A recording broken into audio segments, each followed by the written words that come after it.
the only jersey out of four we brought in.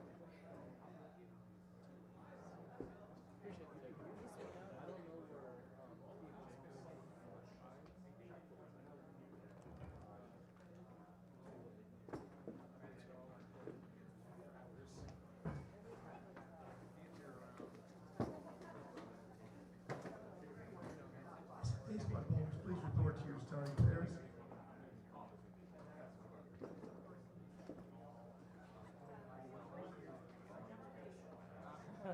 Thank you, Logan. Yeah. Appreciate it.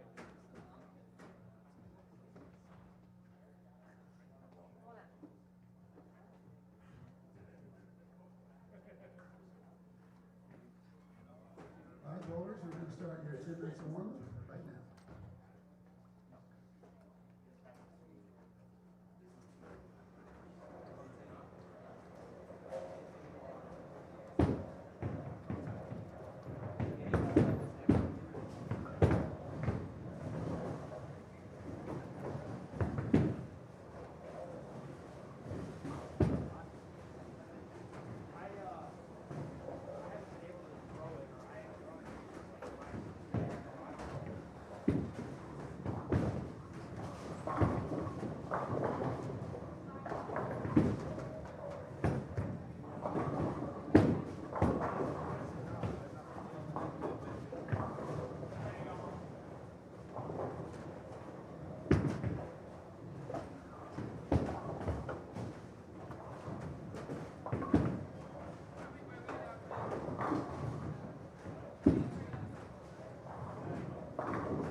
just let us know. It's $40, and it's cash app or Venmo. You can pay any of those methods. We'll be walking through. I'm going to start eyeing it, and you'll see what I'm going to.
And from Strike and Spare 2 in Lockport, Illinois, this is the PBA Celeste Walker Midwest Central Open presented by the Strike Shop.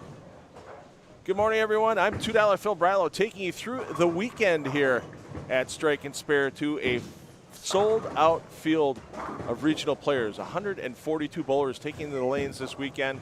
At the end of Sunday's stepladder, we'll crown a champion again. Your defending champion on this squad with A.J. Johnson. We'll give you full bowler introductions as we make our way across the 36 lanes in play in this 38-lane center. And we'll just find out where your favorite player is. Don't forget, you can watch your favorite player on their own stream. We have every pair and play covered for you on the PBA YouTube channel. Bowlers are finishing up their practice. There's about 1 minute of practice remaining. And once that practice is completed, we'll make our way across the house for you and start those player introductions.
Hi, bowlers, your practice has been completed. Please get your lanes ready with a full set of 10 pins. And on the first ball, cycle, please. We've got a big thank you to Swats and the staff here at Strike and Spare 2. The incredible Phil Brylow for live streaming the entire event. And thank you to Al at the Strike Shop for his additional price for the investment. Bowlers, split the 8-9. And please, make your spares. And with the announcements from PBA Midwest Regional Director Toby Contreras, we are underway here at Strike and Spare 2 in Lockport, Illinois for this PBA Celeste Walker Central Midwest Open presented by the Strike Shop. I want to thank Al Hardesty for being our presenting sponsor this weekend. I want to thank Chris Watson, General Manager at Strike and Spare 2, for being a wonderful host once again. mean, you get 142 bowlers out here on Memorial Day weekend. Bowling for a pretty decent regional prize fund. Goes to show how much hard work Chris has put in to make things happen. Start with your bowlers on lanes 3 and 4. Noel Vega is your bowler A. Austin Pavey, your bowler B. Christopher Colquitt, your bowler C. Jason Dory, your bowler D, as those scores pop on.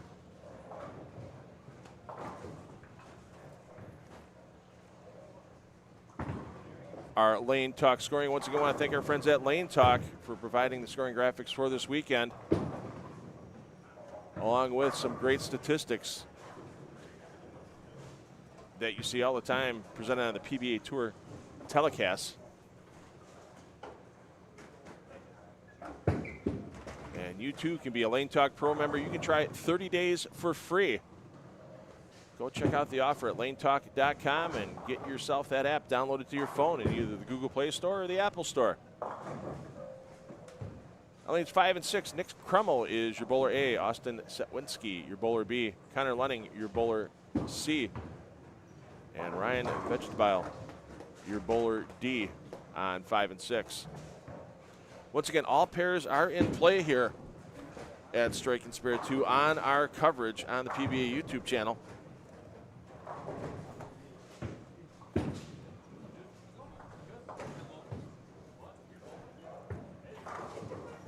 What a lot of people do when they're watching our live streaming, they'll double tab us. They'll keep us open here in the main feed, as we'll have coverage of hot hands. If somebody's going for a perfect game, we'll have coverage on that as well. Don't know what we'll have for booth guests this weekend, unfortunately. Pretty busy schedule for a lot of these players.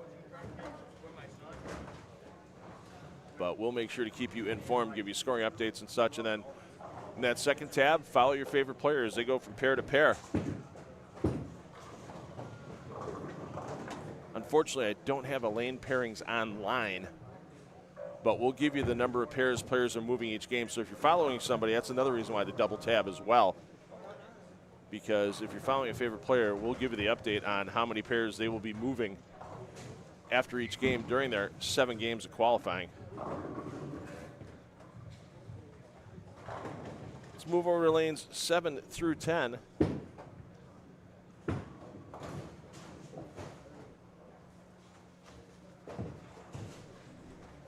On 7 and 8, Courtney Burks, your bowler A. Simon Moat, your bowler B. Your defending champion, AJ Johnson, your bowler C. And Lucas Drisdale, your bowler D.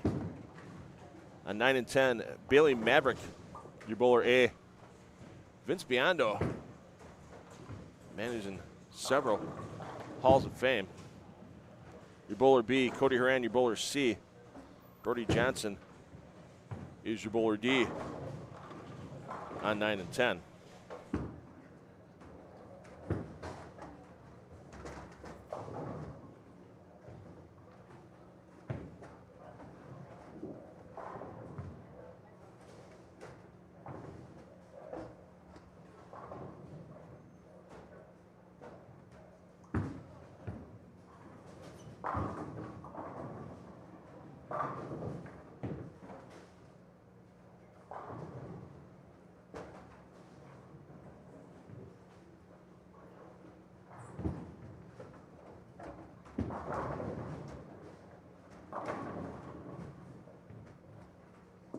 There's many of you watching that have watched our PBA regional live stream before. I'm 10 on the Deck Productions, so I'm working with the PBA this weekend to stream this event. So if you're familiar with me in the past, you know the commentary's a little light early on in the morning. We'll keep giving you updates during the first couple of games. Let you ease into the bowling this morning and let the action do the talking.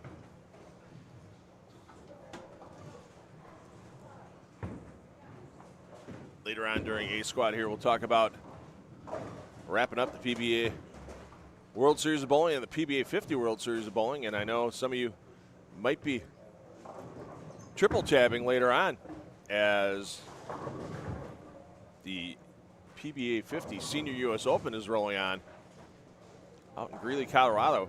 I know that's being covered by Bull TV. And that's a star-studded field right there with your defending champion, Andres Gomez, leading that field, getting into match play today and tomorrow.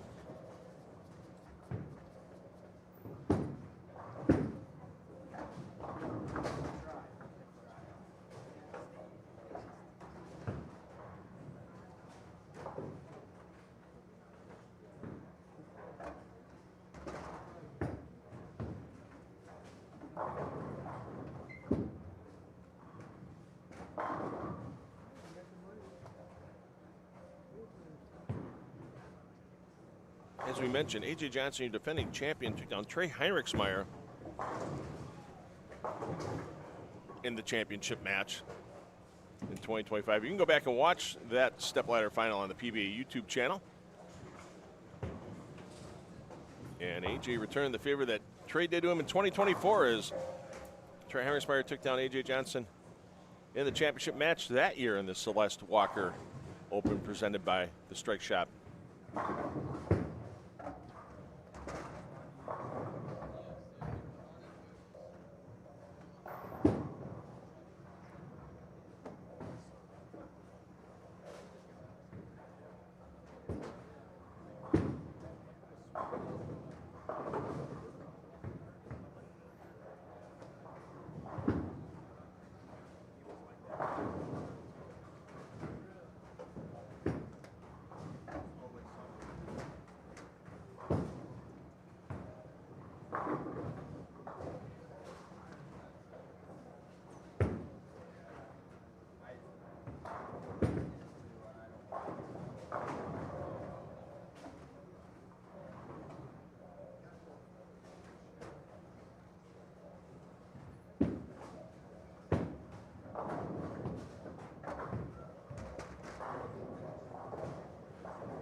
Vince Biondo managed both an international competition as part of Team USA back near the turn of the decade.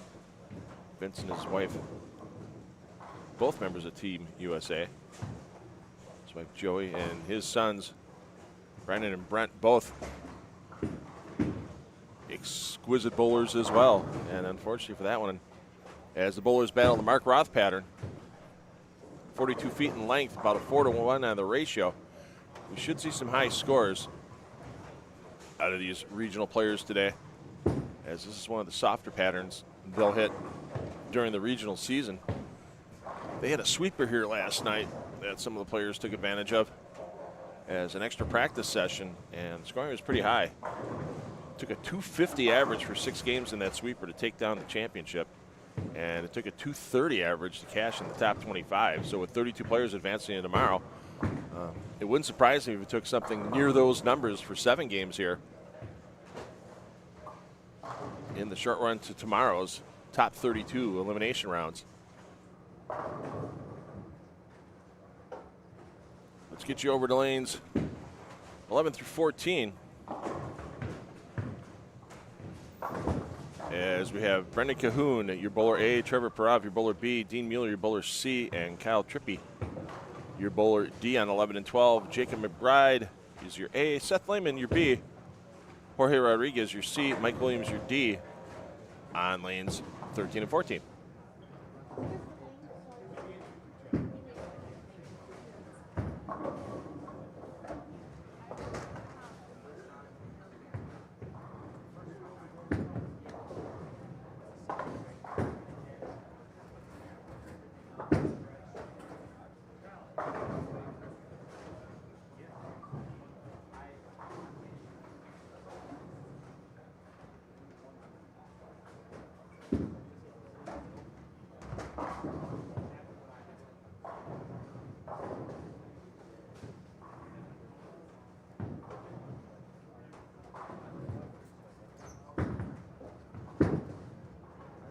I love it when the mechanics get to watch the live streams. Hey, Guy. Glad you're watching them back, keeping an eye on things and what's going on up front. I mean, you talk about hardworking people during these regional events. It's not just the GM, it's not just the staff at the front counter. And Guy's done a wonderful job keeping his machines here at Circuit Spur 2 running ever so smoothly. I don't even remember hearing a ping call last night. I know there was a couple of deadwoods that had to get retrieved from the back, and I think there was one ball call. But yeah, it's running real smooth here. So Guy, glad you're able to keep an eye on what's going on up here. And Robin Morrison, boy, I remember you watching when we were streaming the PBA LBC National Championships the last few years. Thanks for joining us from South Africa.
All right, let's continue our player introductions on lanes 15 to 18. On 15 and 16, Caden Stark, your bowler A. Lucas Dolphin, your bowler B. Marcelo Gamboa, your bowler C. Frank Miller, your bowler D. And on 17 18, Crosby Richter, your bowler A. Michael Mossbarger, your bowler B. PBA Major Champion, Kevin McCune, your bowler C. And Zachary Greer, your bowler D.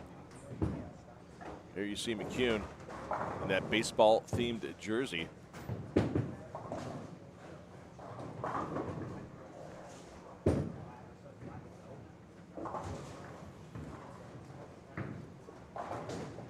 As McCune takes care of business on lane 17.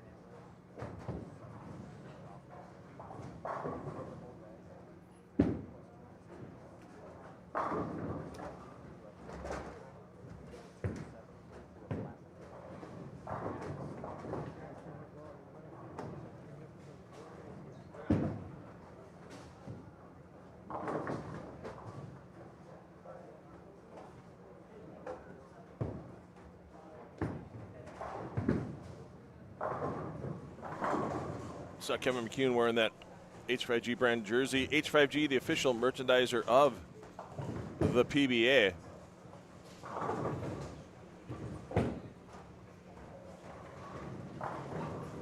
And I know they've helped do a couple of bowlers nights at Major League ballparks. I know they've had one at, I guess it's called Rates Field now. I still call it Kaminsky Park here in the Chicagoland area. And there's going to be a bowlers night presented by the PBA Tour and H5G brands at American Family Field in Milwaukee, for those of you living here in the Midwest. Wednesday, September 9th, Brewers-Cubs, big rivalry. And there'll be plenty of PBA players you'll be able to meet at the ballpark. There'll be a meet and greet for those of you with VIP tickets.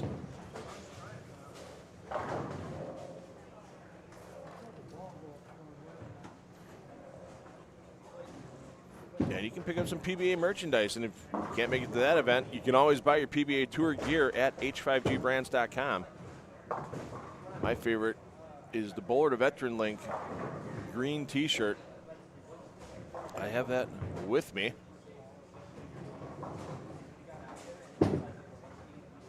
And thanks to the PBA, all proceeds from that Bowlers of Veterans Link t-shirt goes to BVL to help programs for our veterans.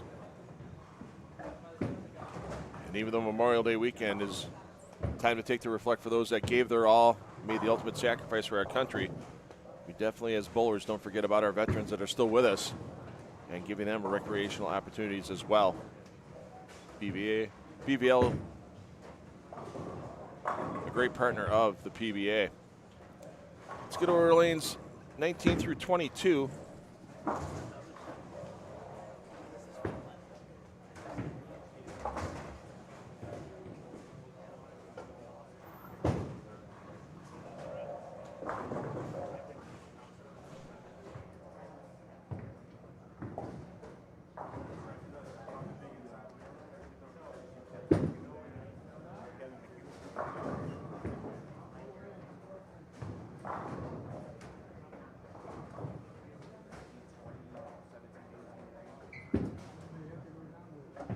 On 19 and 20, Leighton Barlow, your bowler A. Mike Scholl, your bowler B. Josh Hammonds, your bowler C. Ryan Burton, your bowler D.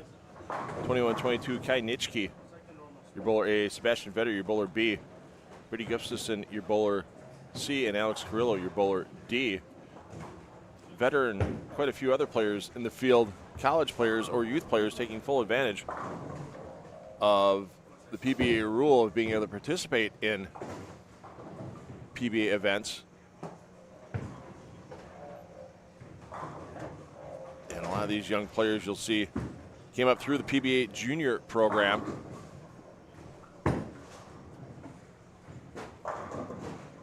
And Striking Spirit 2 hosting 4.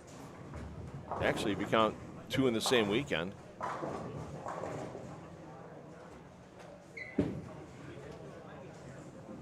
Then they're hosting 5 PBA events here in 2026. This Celeste Walker Open. They're also hosting a doubles event in July.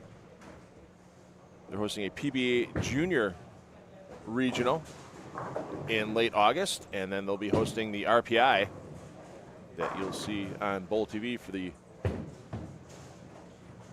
Standard Regional and the 50 Regional later in the year.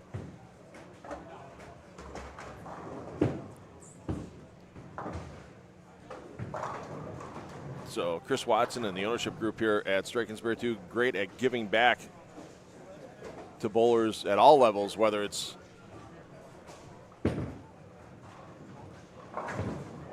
at the PBA Regional Tour level or last night, 125 bowlers came out for their summer Friday night sweeper.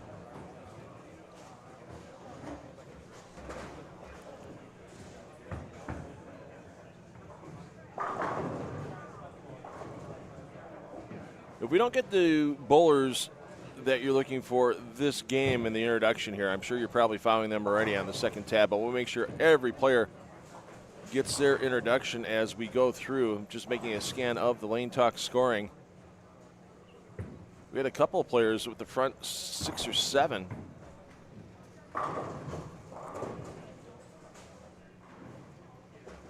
Nick Crummell had the front 6 before an open frame. And A.J. Johnson had the front 6 before leaving a single pin spare attempt. Taking a cruise through the Lane Talk scoring. You can do that as well. Go to lanetalk.com. And you can try Lane Talk this weekend if you want to follow the scores. Check out yourself who might be running for perfect games. You're able to do that this weekend for free thanks to our friends at Lane Talk. 17 and 18. Michael Mossbarger had the front 6 before the single pin stopped his effort at perfection.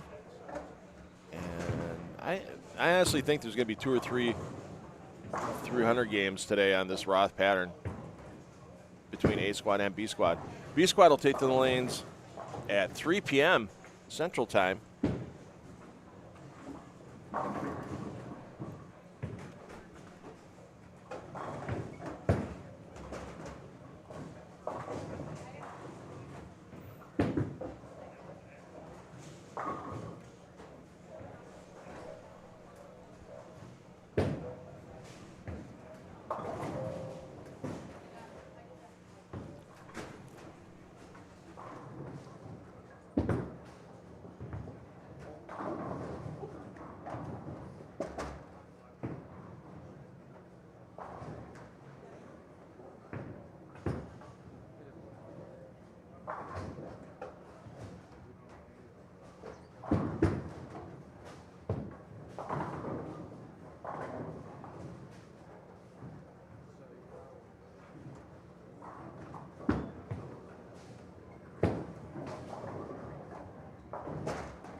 As we mentioned here in the main feed, we follow the hot hands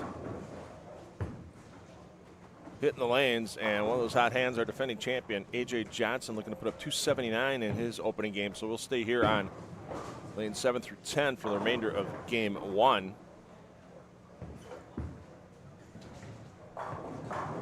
And Johnson takes all 10 back. He's had a great track record in the center, even back in the days when he used to bowl in high school here. Grew up in nearby Oswego. Currently lives in Kenosha, Wisconsin.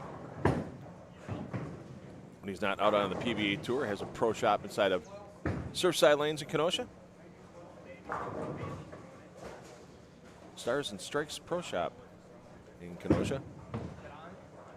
I love pro shops that use strike in their name. Like this week, it's the Celeste Walker Open, presented by the Strike Shop, thanks to Al Hardesty for the presenting sponsorship. Al's got all your bowling needs needed in the southwest Chicago suburbs. Glad to have him on board. That was a little tad unusual there. The 5-7-10 was there for a moment.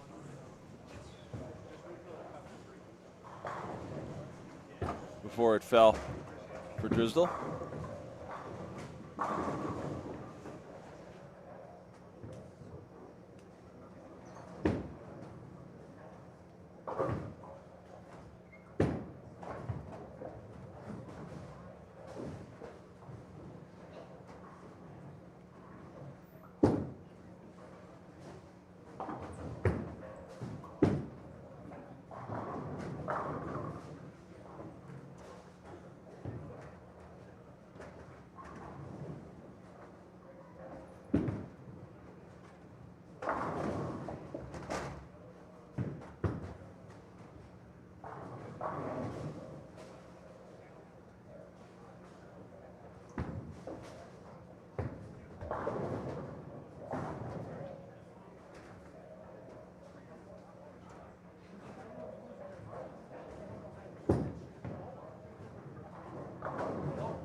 A.J. Johnson's going to be stepping up 10th frame, looking to fill out this 279 game.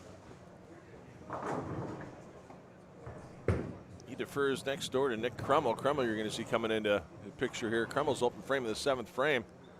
His only blemish on the scorecard is Crummell's going to be putting up a game in the 260s. Make it 265 for Crummell. So that's looking like our 1-2 after game 1. I will put in the chat after game 1 your scoring link once that becomes active. And you'll be able to follow the players all squad long. Find your favorite player in the listings. But yeah, we'll get that scoring update link in there for you.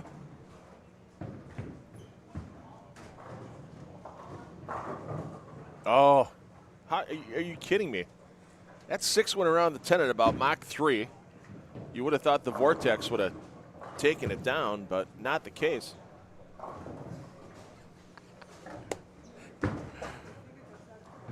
Host Chris Watson walking by going, yeah, AJ got the 5 out on that one. What a great job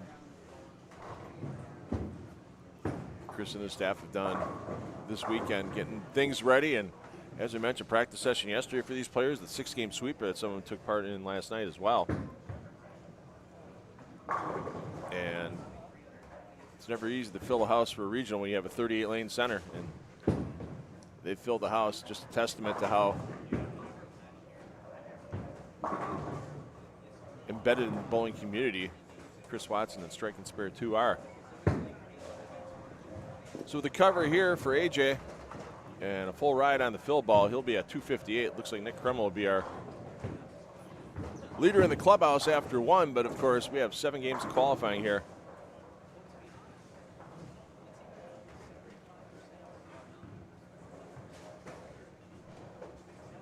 From Strike and Spare 2 in Lockport, Illinois. This is the PBA Celeste Walker Midwest Central Open, presented by the Strike Shop. Player movement after your first game. You skip a pair, land on the second, so the players you see here on 7 and 8 will go over to 11 and 12. 9 and 10 will go to 13 and 14. So basically, you just change your pair feed to the next one up, or if they're on 35 through 38, change it down to 3 and 6. We'll see you back for game 2 momentarily.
All right, on to game two of the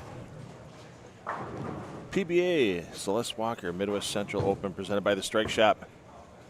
I'm $2 Phil Brylo. Take you through the weekend here from Strike and Spare 2 in Lockport. Let's get you introduced to the remaining players we didn't get to in game number one.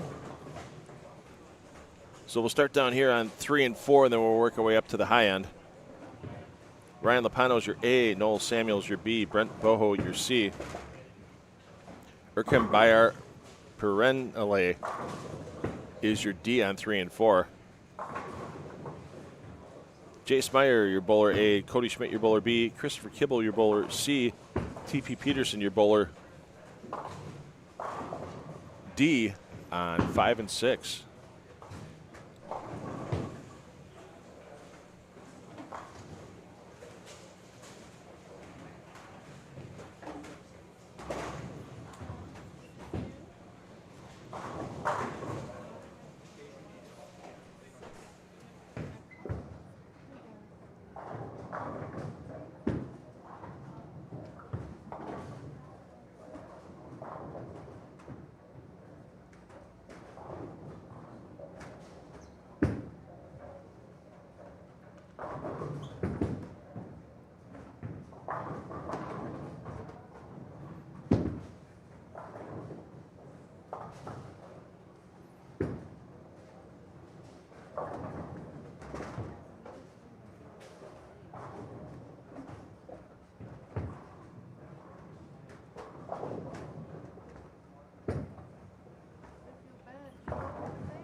Once we've confirmed PBA Midwest Regional Manager Tony Contreras, once Toby has those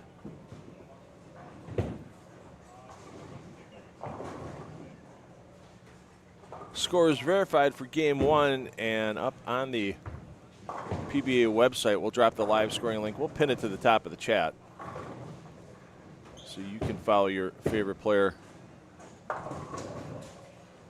as they go along.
See the chat, somebody put the pair on their bowling on.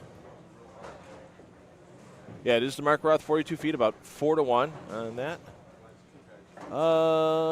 Gene, thanks for picking that up in the chat. Appreciate it. Gene is on B squad. Hey, Trey Heinrichsmeyer, second place last year, champion the year before. Trey will be on B squad starting at 3 p.m. Central Time.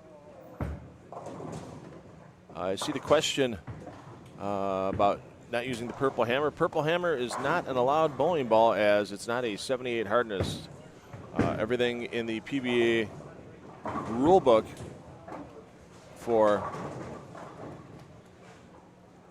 hardness rules that took effect January 6, 2024 raised the minimum hardness for manufactured urethanes up to 78 because after testing done both by the PBA and the USBC, it was found that bowlers could either alter themselves the surface of the bowling ball, which would be fully against all rules, but also just with wear and tear, it can drop with hardness. So that's why a lot of older urethanes, such as the purple hammer, such as the pitch black, are all no longer allowed in PBA competition, and that's why they have the 2-year rule in effect as well. As all bowling balls must be made after January 2024 to be used on the PBA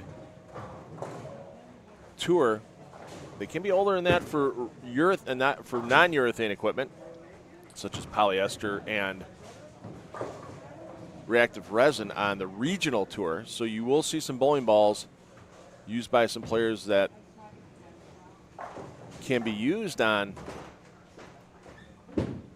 the regional level but could not be used on the PBA Tour proper. So a lot of these guys on the regional tour, they are weekend warriors, and sometimes they might not have the sponsorship for bowling balls that tour players have, and they have their equipment with them a bit longer. And that way kind of evens out the playing field a little bit for the regional players, our weekend warriors of the bowling lanes. Let's get over to the players that started on 23 and 24. They're on 27 and 28. Chris Dower, your A. Evan Gens, your B. Nick DeCicero, your C. Matthew McCarthy, your D on 27 and 28. Michael Kristofik is your A. Jeremy Dennison, your B. Victor Cortez, your C. Nick Danyas, your D on 29 and 30.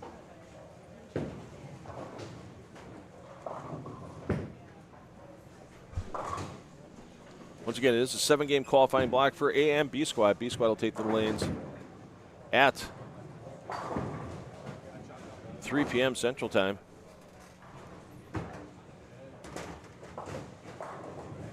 Nice to see we're worldwide, and see the follow-up about the Purple Hammer. I remember I called the IBF World Championships in 2023 with my friend Andrew Frawley. That was done in Kuwait, and I remember this. I remember the South Korean team all having Purple Hammers on the rack during the team finals, where they were eked out by Team Canada, Frankie Lavoie, Mitch Houpe, and others from Canada for that Team World Championship.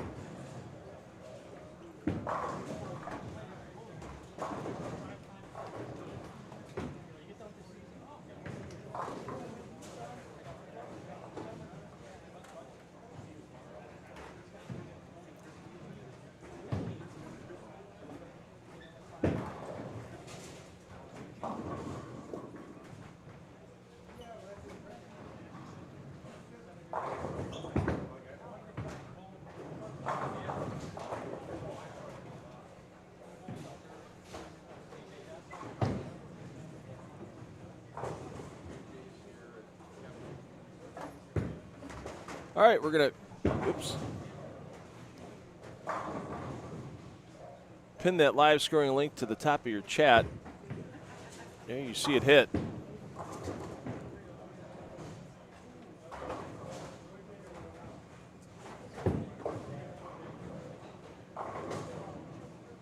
And you can click on the link, get your scoring update. Let's give it to you right now. Josh Hammond's your leader at 279.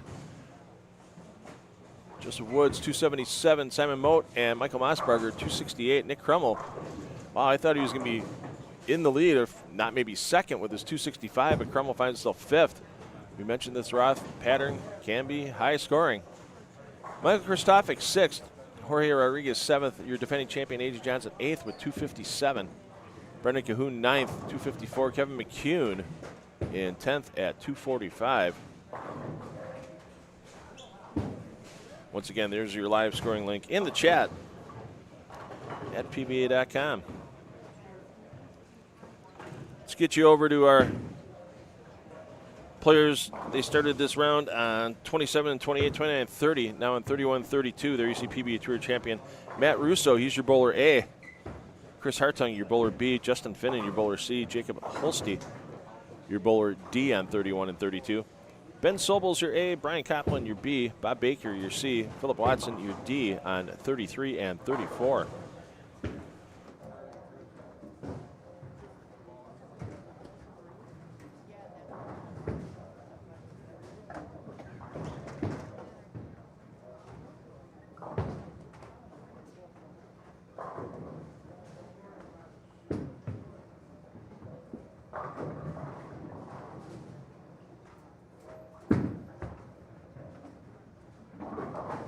So let's break down your timeline for the rest of the weekend.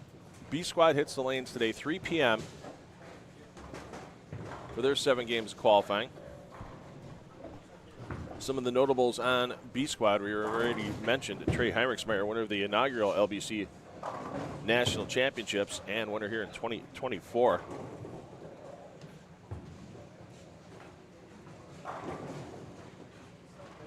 You're also going to see super senior Gene Backlund giving it a shot against the kids.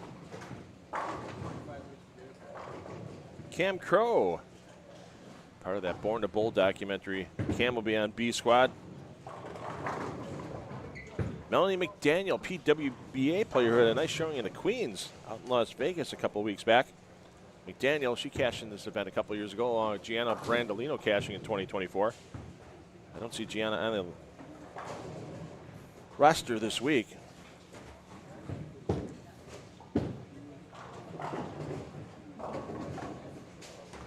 PBA Hall of Famer Steve Jaros hitting the lanes on B Squad.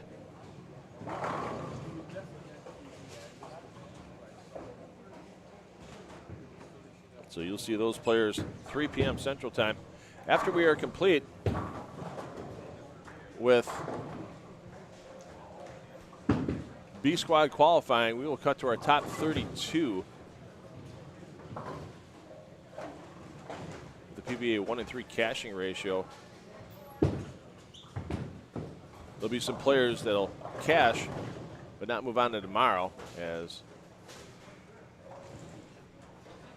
they'll be paying, if my math is correct, 47 spots. Thing is, tomorrow at 8 a.m. we bring back those top 32. All the pinfall carries over for 4 games of additional qualifying. So yeah, if you'd be in 44th, 45th, 46th place, yeah, you wouldn't have a chance to get up in the top 16, because that's where they're going to be cutting to after that squad at 8 a.m. So I like the fact that it's a cut to 32, so even the 32nd bowler should have a somewhat realistic chance of making their way into the top 16. We'll cut to 16. Those bowlers will continue with their 11-game pinfall, bowl 3 more games. Those 14-game pinfalls will get us to the top 8 immediately after that round of 16 is completed. 2 additional games pile on the pinfall, and after 16 total games, we'll know our top 4 for the stepladder. That stepladder scheduled to start at 1 p.m. Central tomorrow. Will A.J. Johnson defend his title? Will Trey Heinrichsmeyer make it 2 out of 3 years? Will we see a new face in the winner's circle here at Strike and Spare 2? We got a lot of bowling to find out if that's going to happen.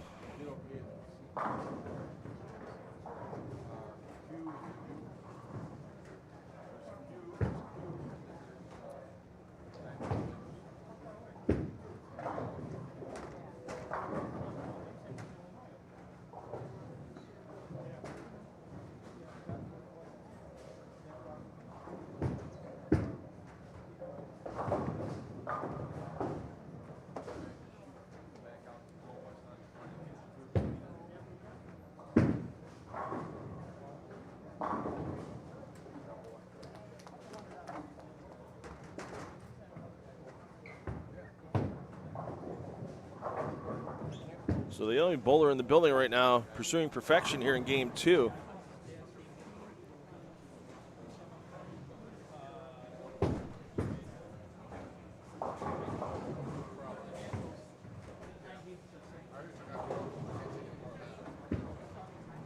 It's Justin Finnan. I'm sorry, no, that's Bob Baker, your bowler C. So Baker's going to be stepping up here in his 6th frame, looking to continue that streak.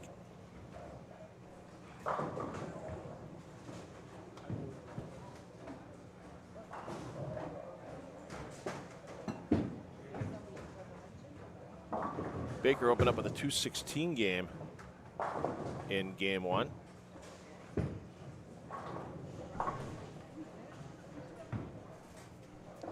So we'll watch him through his 6th frame, and then we'll introduce our final players in the field on lanes 35 to 38.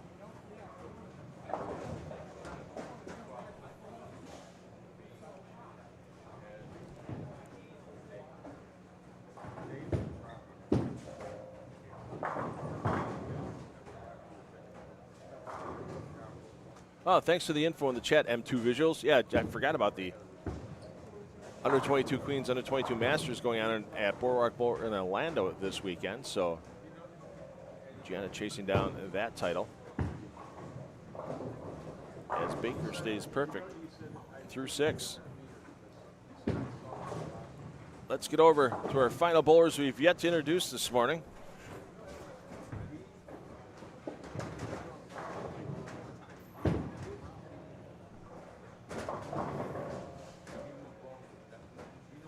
These players started on 31 through 34. So on 35 and 36, Travis Sherwood, Easton Van Hovland, David Stoffel, and Joseph Woods Wiseman, your A through D respectively on 35 and 36. Colin Howe, Wesley Boyd, Andrew Letcher, Kevin Robinson, your A through D respectively on 37 and 38.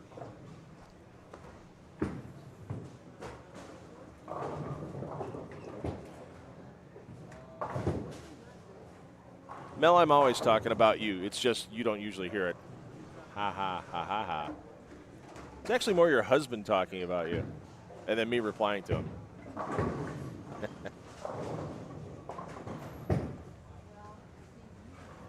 It's good to see Ryan yesterday. I'm sure he'll be out here today cheering on. If not, he'll be watching right here on the PBA YouTube channel. Their lovely daughter, Rylan, as well. She's going to turn into a better golfer than her dad is. But that's just my own personal opinion. I could be wrong.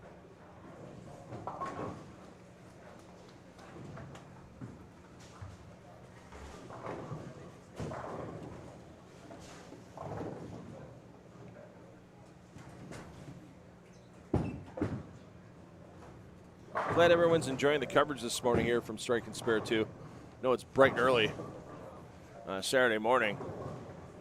We appreciate you joining us. We'd also appreciate it if you'd share on your favorite social media. I know the PBA put a post out with the handsome profile pic of one A.J. Johnson on their social media this morning. If you could share that post, let people know they can watch not just players like A.J. Johnson, Matt Russo, Kevin McCune, Steve Jaros, but a good batch of solid regional players as well here from Strike and Spare 2.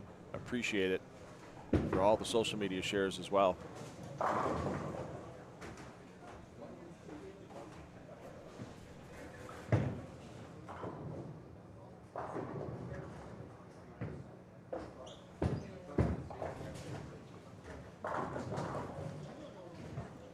So let's get back over to Bob Baker as he's getting ready to make his toss, looking for his 7th strike in a row.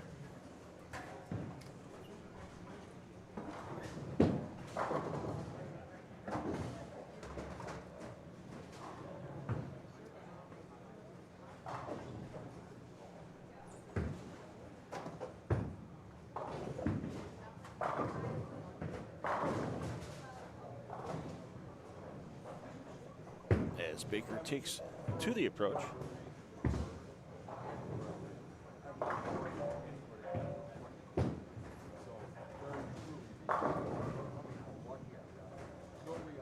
Five to the line. That looks a little left target, but it holds.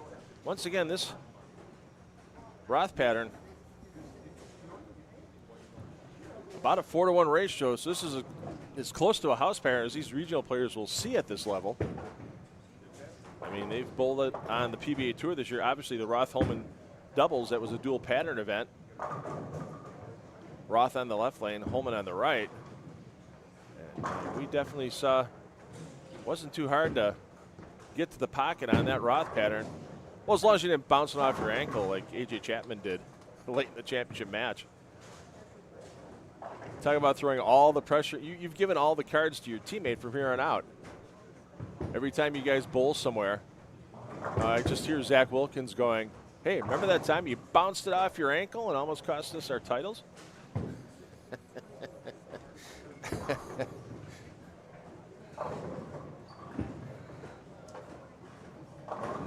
I'd be holding, if I was Zach, I'd be holding that over AJ's head for a long, long time, even though they ended up winning that prestigious doubles title. We're going to stick with Bob Baker and his crew over here on 31 and 34 until he stops striking.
Well, I don't know. This one snuck by me, and I apologize.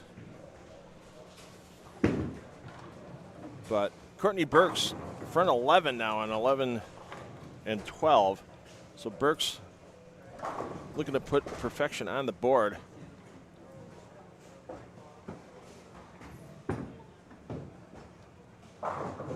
Burks started with 207, so this will move into the plus 100 range by just keeping the ball on the lane.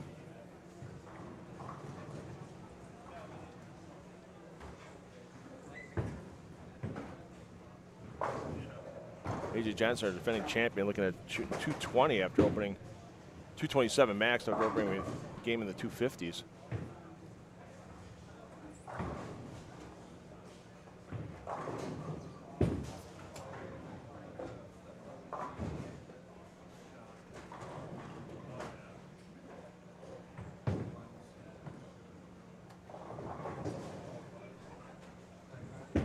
Johnson will finish first before Burks.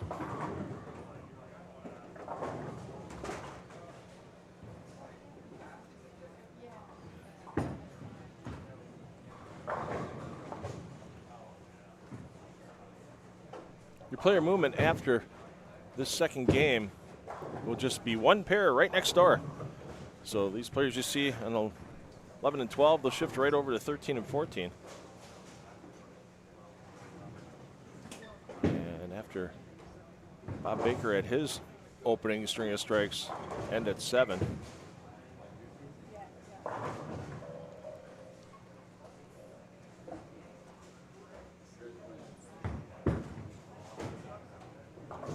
We'll go back to him shortly, see how he can finish. But right now, Courtney Burks looking to put perfection on the board here in game 2 of the PBA Celeste Walker Midwest Central Open, presented by the Strike Shop.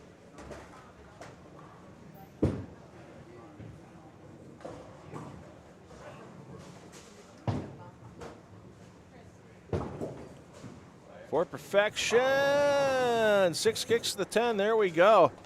And our first 300 of the morning, Courtney Burks. And like I said, it wouldn't surprise me if we had 2 or 3 300 games on this squad with this higher scoring Mark Roth pattern. So we're going to end the audio programming for game 2 as we have some housekeeping to take care of here. I'm $2 Phil Brylow. I am your executive producer, director, floor director, commentator, graphics guy, gaffer, jack of all things bowling this weekend for you. Glad to be bringing you this PBA Celeste Walker Midwest Central Open presented by the Strike Shop all weekend long. 5 more games left on A squad. B squad will take the lanes at 3 p.m. this afternoon. If you get questions, drop them in the chat. I'll try to get to them as quick as I can. Like I said, I am the one-man crew here for you, bringing you all the action this weekend. Once again, want to thank the PBA, especially Jeff Goodger and Janae Haggerty, for all the help getting this event live streamed. Also want to thank all our friends at Bowl TV and the USBC for giving the rights of this event to 10 on the Deck Productions to live stream on the PBA YouTube channel. Teamwork in bowling can achieve great things. We've seen it during the PBA League, during the Elite League, and now the Battle of the Brands, and we can do it here from Strike and Spare 2 all weekend long.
Already action underway on 37 and 38.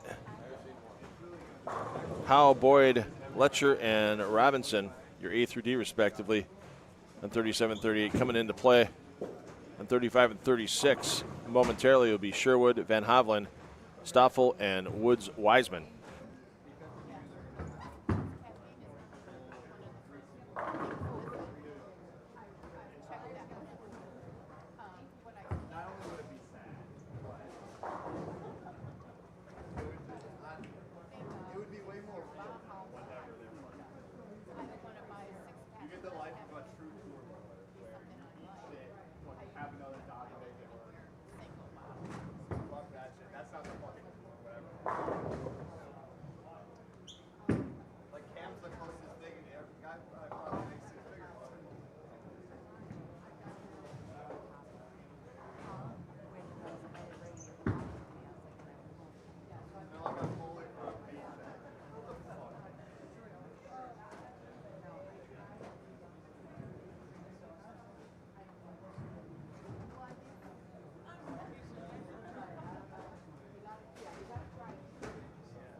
Yeah, looking at chat, Hyperflex, yeah, they will not match as the scoring is static on the pair they're bowling on, just to kind of keep things a little simpler.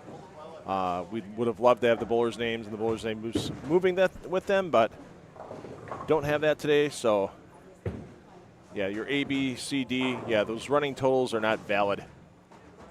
So, but we do have the live scoring link pinned in your chat, so you can go ahead and check out the scoring of your favorite player after each game through that link.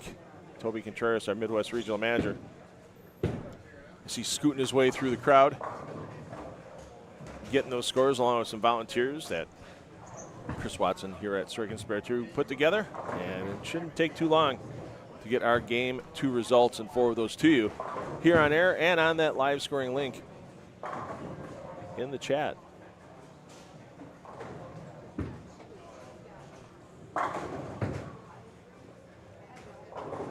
Thanks, everyone, for joining us this morning. I'm $2 Phil Bradlow.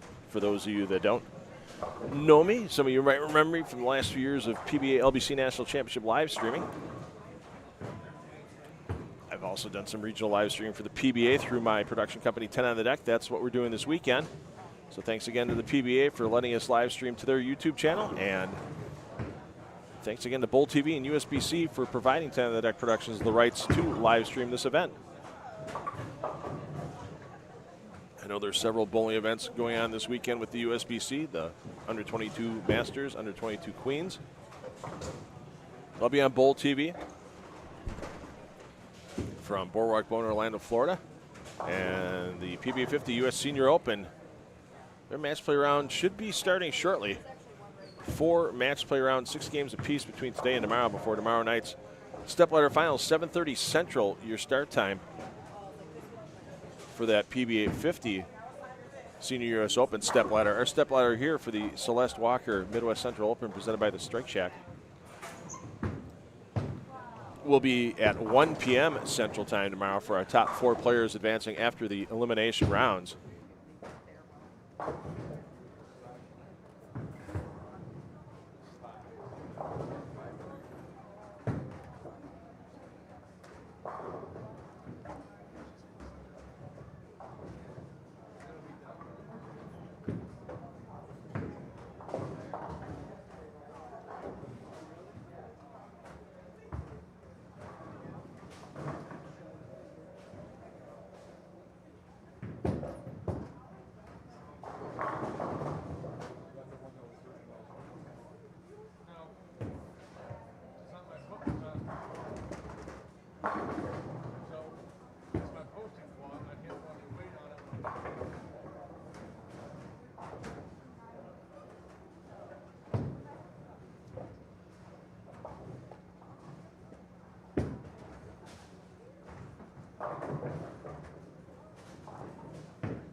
There's not too many weekends in the U.S.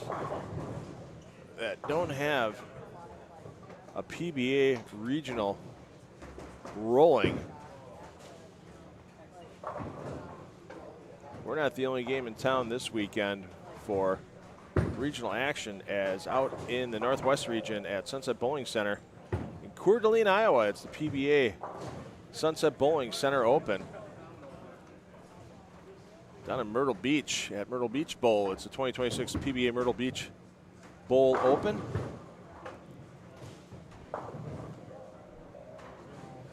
And out east at Colony Park Lanes and Games in York, Pennsylvania. It's a one-day event today, a challenge event. So if you're a PBA regional or PBA Tour champion, you get to sit that one out, as it's a 2026 PBA Colony Park Lanes Games Challenge non-champions event. So someone will win their very first PBA regional title in that event out at York, Pennsylvania.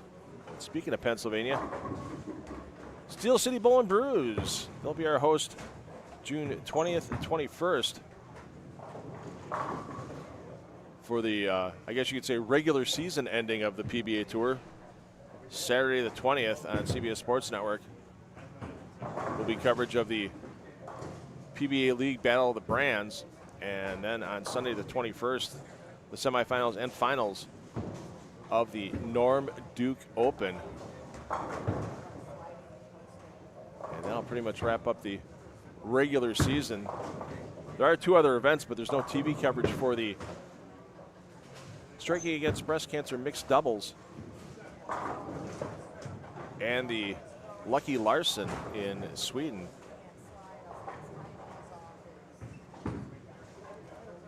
Of course, that great event with the Striking Against Breast Cancer mixed doubles raised hundreds of thousands of dollars over the years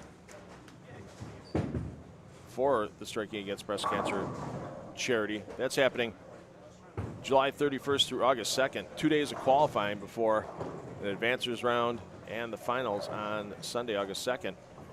And then a couple of weeks off before players that choose the bowl at Olympia Bowling in Helgenborg, Sweden for that Storm Lucky Larson Masters.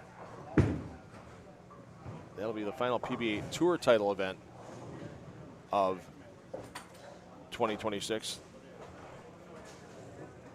Striking Against Breast Cancer mixed doubles, that'll be viewable on Bowl TV.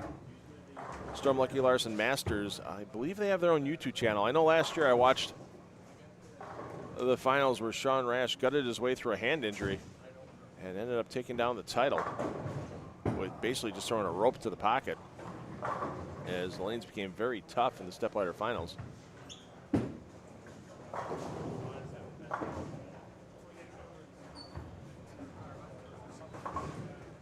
So still some chances for PBA titles on tour for the players through August. And it'll be the off season. Can't wait to see that 2027 PBA schedule release. Can't wait to see the broadcast dates for the 2027 PBA Tour on CW and on CBS Sports and CBS Sports Network.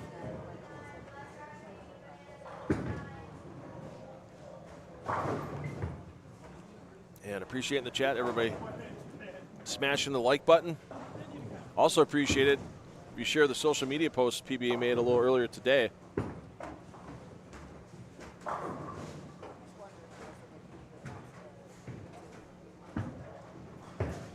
On your own social media, let people know they can watch PBA Tour stars like AJ Johnson, Matt Russo, Kevin McCune, Cam Crow mingling for the weekend with our Weekend Warriors, the PBA Regional Tour. Oh, come on, Green Machine. Really? You're not going to smash the like? Come on, my friend. I'm a one-man wrecking crew here. Bring you the action. Help me out a little bit.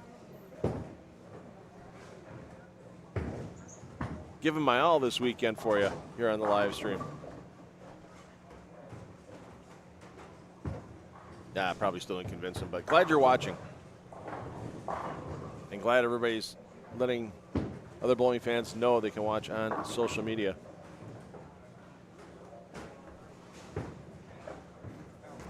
How about that for Watson, getting the messenger, carrying that one out.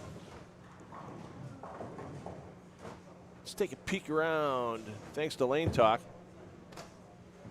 If we have any pursuits of perfection getting into the later stages of their games.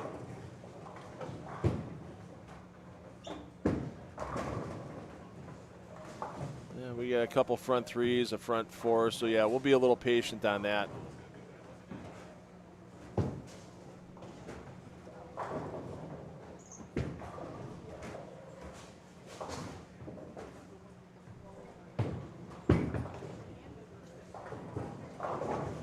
But if we get somebody in the front six, we'll take you over there. And let them keep watching.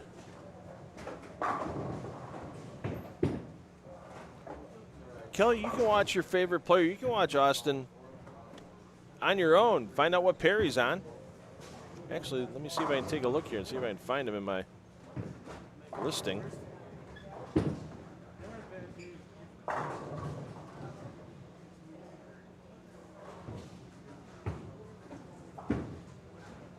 I wonder if he's on B squad. I don't see him in my A squad list. I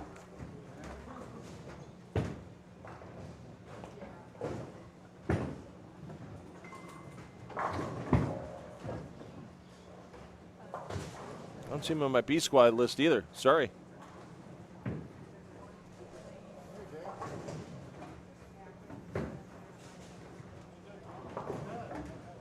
Oh, yeah, here's Austin. He's starting. No wonder why. He was at the top of the list. No wonder why I missed him. He's on 9 and 10 right now, so you can actually click on that feed and double tap.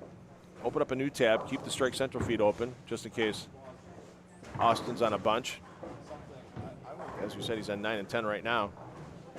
But you can watch him every shot, every frame as he goes across the center. And just keep changing your pair feed. Keep us on here in the main feed in one tab so you can hear if we're chasing down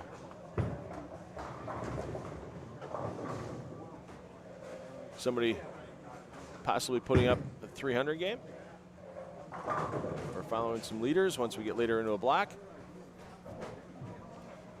Just watched Noah Samuels. He was on the front six, down on 5 and 6, and he just rang up a vicious 7-pin to end his bid for 300.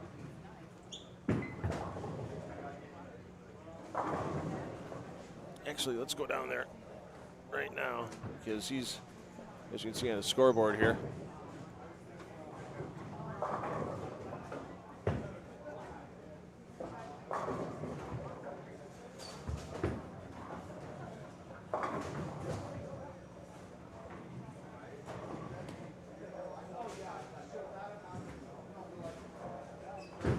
Samuel's at plus 47 after 2. He's in 26th position. As we mentioned, this Roth pattern going to be scoring. Pace on the higher side. Josh Hammond's your leader, plus 124. Trevor Perov just a pin behind. Simon Mote, plus 115. Joseph Woods-Wiseman, plus 111. Courtney Burks, we saw him put up a 300 in game 2. Burks a plus 107 in 5th. Kristofik, Gear, McCune, Johnson, the AJ variety, and Setwinski round out your top 10. Setwinski at plus 83. Everybody's going to be looking at 16th place after A squad because if all things were fair, just, and right in the world, bowling would level itself off, have 16 players off A squad, 16 players off of B squad. Advancing tomorrow, however, in the rules, it does say just the top 32 overall scores will advance. So 16th place currently Leighton Barlow, plus 74, so a 237 average. I would have expected that to go down slightly, but as I mentioned, there was a sweeper here last night. A lot of these PBA regional players participated in the sweeper on the same Mark Roth pattern, and it took a 230 average to cash, and that was a 1-in-5 ratio. So something tells me it's going to take right around that 230 average probably to advance to tomorrow's elimination rounds.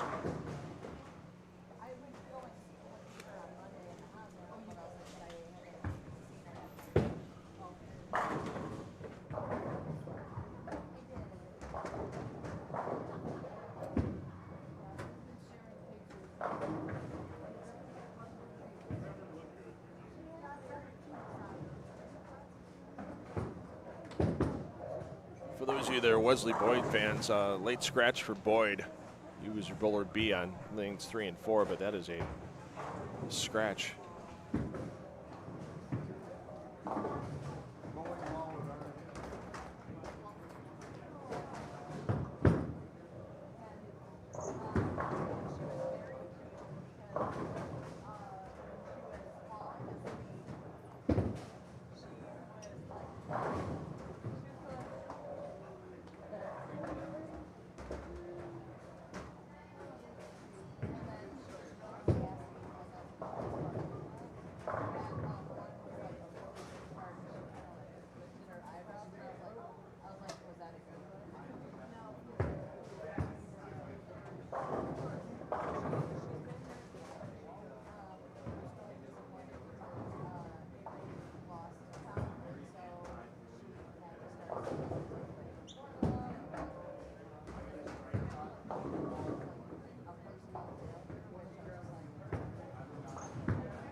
Yeah, I don't see the scoring pace slowing down a lot on this Roth pattern as the day progresses. I think there's a lot of smart choices in equipment.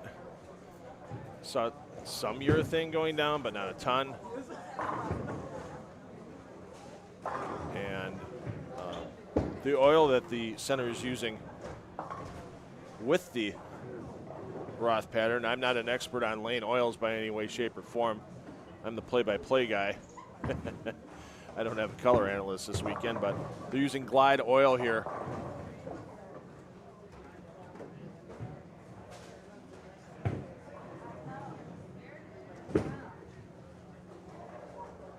Green machine, that's okay. I don't mind begging once in a while. It was somebody else in the chat that asked for hitting the like button. So it's just always nice to know that people, you know, long after the live stream's done, you can always see the likes. And we appreciate the people that are watching us, and we appreciate the people that just hit that button knowing that we're doing a good job for you out there. And we're glad that you're able to watch it at no charge all weekend long, thanks to the PBA. And thanks to our host, Strike and Spare 2, for taking care of that.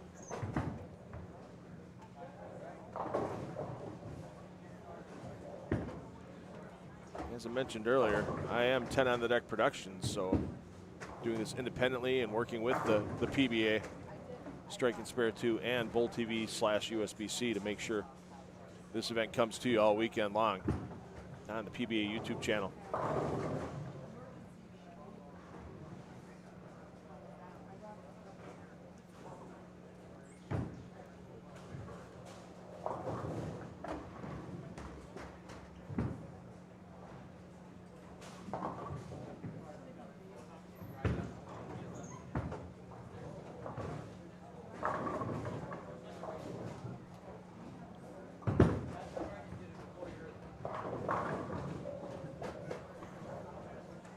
So we'll watch Noah Samuels polish off his possible 279, and then we'll flip over to another pair that has a few players starting off pretty hot. We'll get down to our end pair. As last time we saw Bob Baker out of this foursome have the front bunch. This time it's Brian Coplin. That's running on the front six right now. So we'll keep you updated on Coplin and take you down there. As that foursome is entering the seventh frame of game 4.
All right, let's see what Samuels can do here to try to get 279.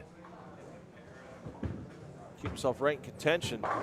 Advance to the Mara. There you see pretty direct line on this Mark Roth pattern, 42 feet in length, 30 mils in the pattern, 4-to-1 on the ratio.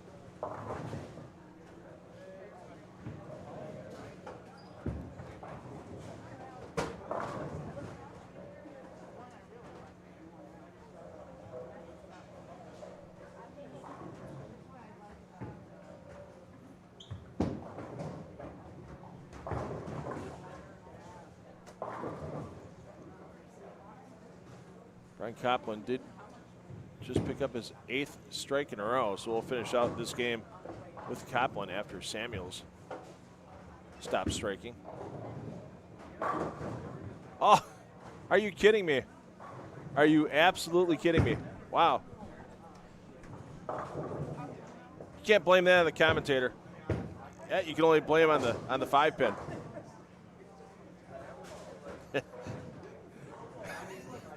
Samuels he's playing around that he's hot. I mean, he threw that one pretty well, no doubt about it, but that's solid 9.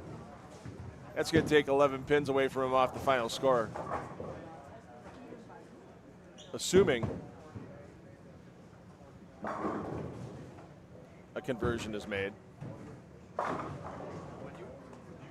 We'll give you the radio call on the conversion.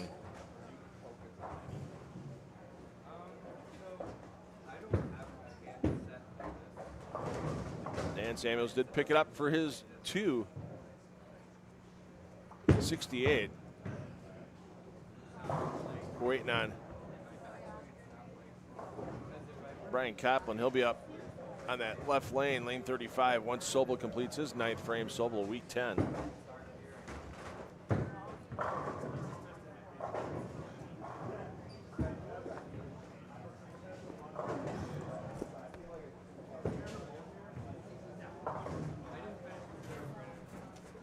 And once again,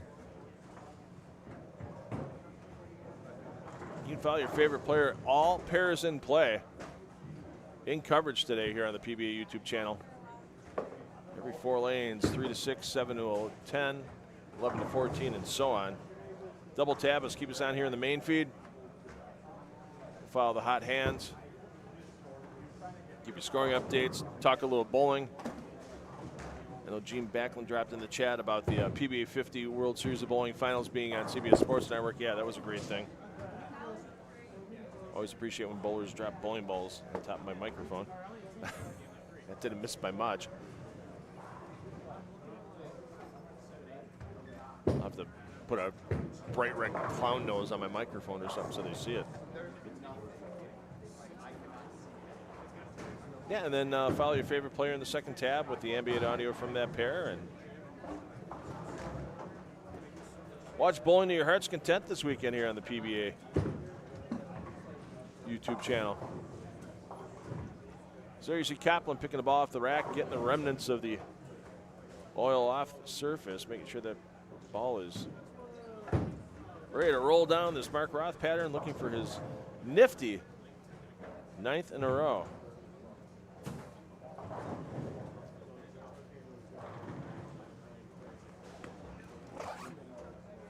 There you see 3 games in, and the bowlers really aren't that far left yet. I think it's good lane management by these players.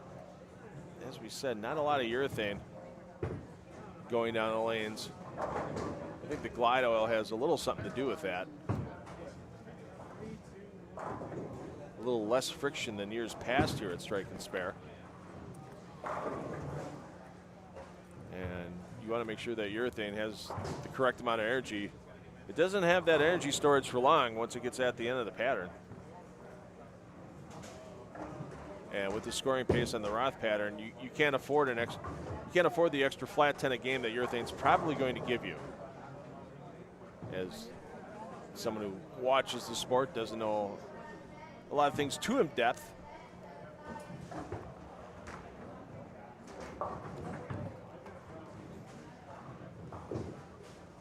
Just so I hear from some of the analysts on Bowl TV, and of course Kyle Sherman and Chris Barnes on those CW and CBS Sports Network telecasts. Pick up the difference in urethane motion and reactive resin motion. Baker gets that 7 to shuffle down.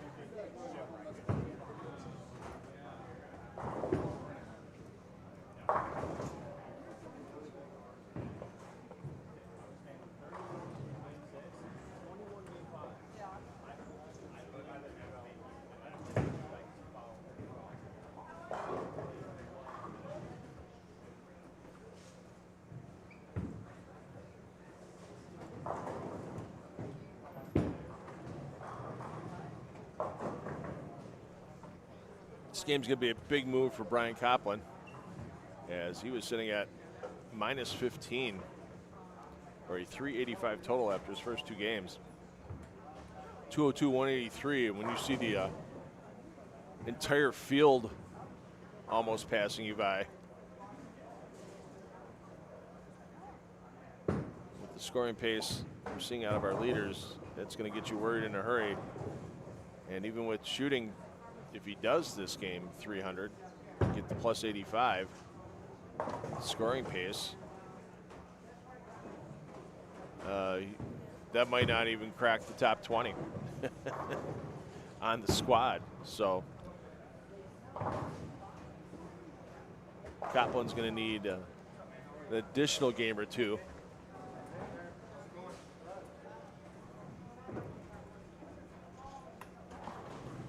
in order to get in the top 10 on the squad.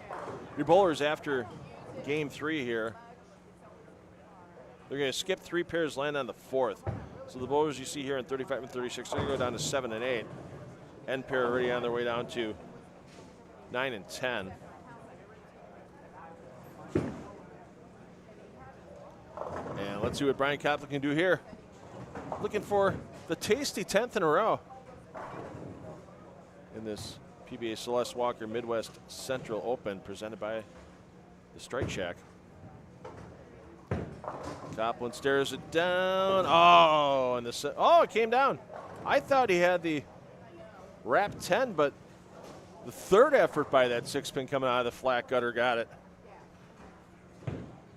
Must have found some flubber back there or something to have that 6-pin bounce off of. I really thought that was a flat 10 in that third effort. Made it happen for Copland.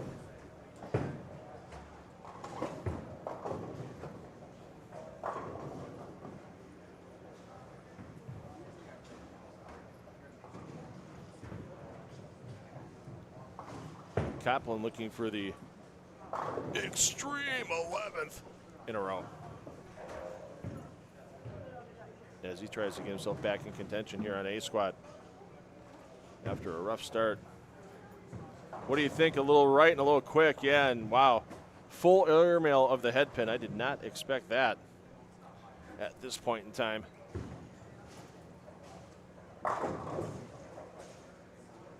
So player movement coming up. As we said, they're skipping 3 pairs, landing on the 4th.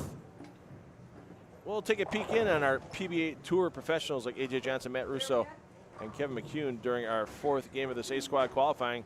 B squad will come to you here from Strike and Spare 2 at 3 p.m. Central Time for the PBA Celeste Walker Midwest Central Open presented by the Strike Shop.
Which isn't bad in terms of where the padding needs to be.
All right, let's check in. We said this game we'll check in with some PBA Tour players. Matt Russo, you're going to see stepping into your screen right side, lane 6, trying to pick up a 7-pin. Matt's your bowler. A on that pairing with Chris Hartung, Justin Finnan, and Jacob Holste rounding out your B, C, and D.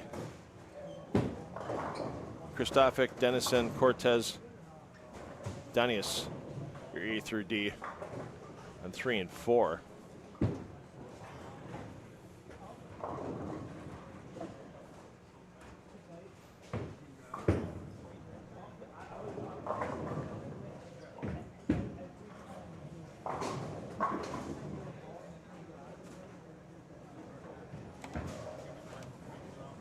We'll get you a 3-game scoring update once that comes across the wire.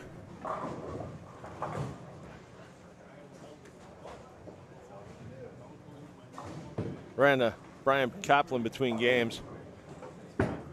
Told him, hey, really good game there. He goes, yeah, except the pitch out wasn't happening in the 10th frame. That runner wasn't advancing. Yeah, that one got away from him. But still, solid game. 285. He's going to get himself up to plus 70, get back in contention. I'm predicting it's going to take a 230 average to make the cut for 7 games. It's a short run. It's a soft pattern for players of this caliber.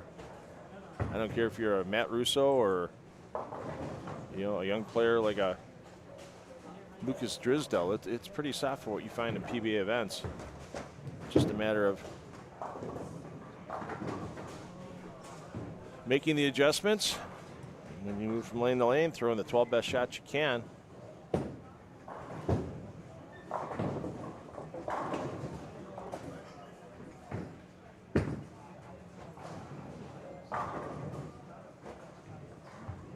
Strezzy, thanks for watching today. Hopefully everybody's hitting the like button. Appreciate all the likes that we get and appreciate. How about that for the conversion? Great cover on that 3, 4, 6, and 7.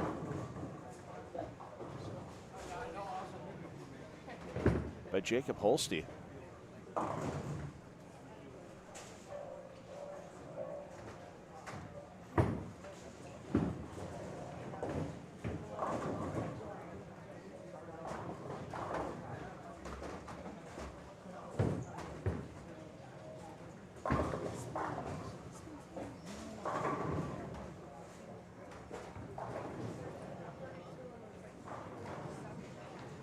Once again, I want to thank Chris Watson and the ownership here at Strike and Spare 2 for fueling up the Yugo.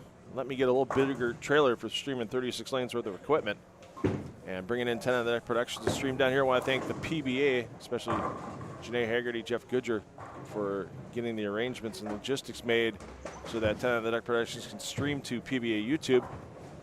And thanks to Bowl TV and the USB-C for relinquishing the rights of this event to 10 on the deck productions.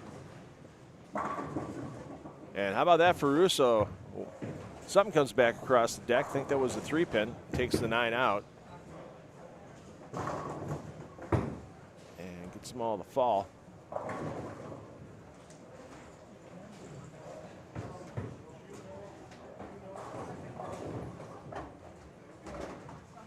Russo sitting at plus 54 after his 3 games. in games of 224, 216, 214. The consistency's there. Problem is, it's not a high enough scoring consistency to get himself into the top 32 for tomorrow at this pace. He's currently 27th on the squad at that number.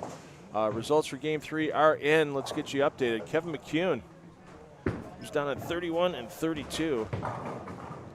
We'll get you done by McCune momentarily.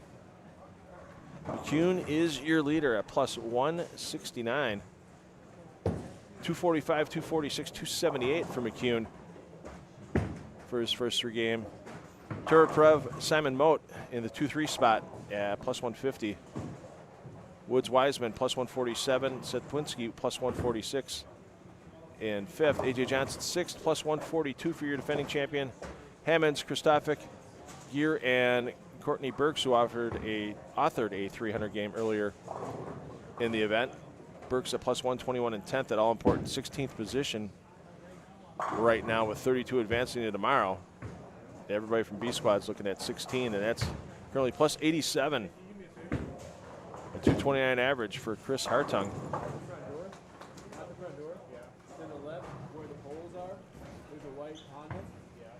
Let's get you over to Kevin McCune's pair. McCune, he's your bowler C on 31 and 32, so he's Dutch through 3 frames. Richter, Mossbarger, McCune, and Gear, your ABCD respectively on 31 and 32. Barlow, Scholl, Hammonds, and Burton, A through D on 33 and 34. Hammonds on the front 5. Not sure why we don't have a 6th frame score for him before the opponent came up there. We'll get down and take a peek on that.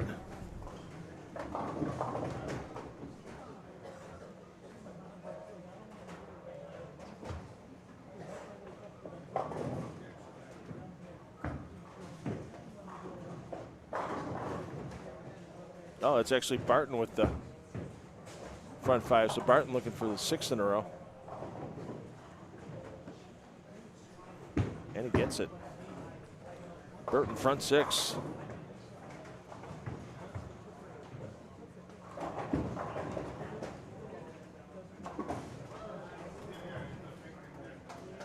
So we'll stay here with Burton for a little bit. AJ Johnson. We'll get to him in game 5. We took a good look at AJ during his opening game as he put up a 255 game. Pardon me, 265 game in game 1.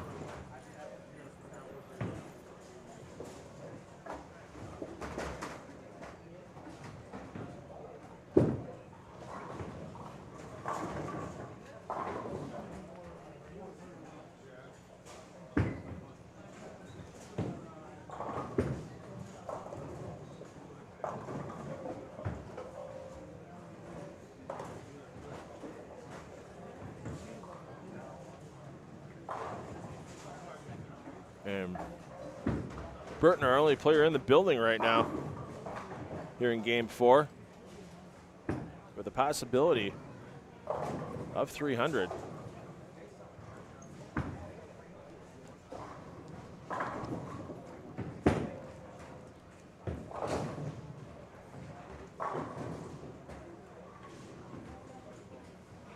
And make it front 7.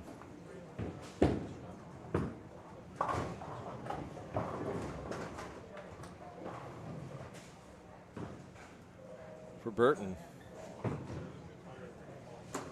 Burton, former Midwest Region Rookie of the Year.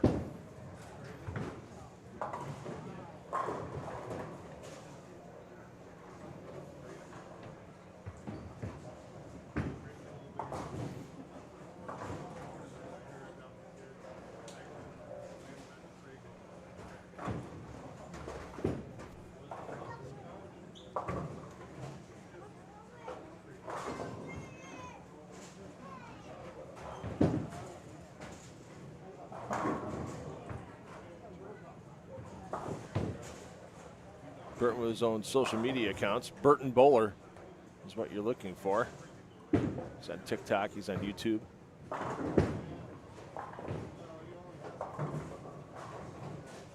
Barlow with the Milwaukee skyline on that baseball-themed jersey. And as we mentioned earlier, and we're going to mention again right now, H5G Brands, the merchandiser of the PBA and the PBA Tour, present bowling night at American Family Field.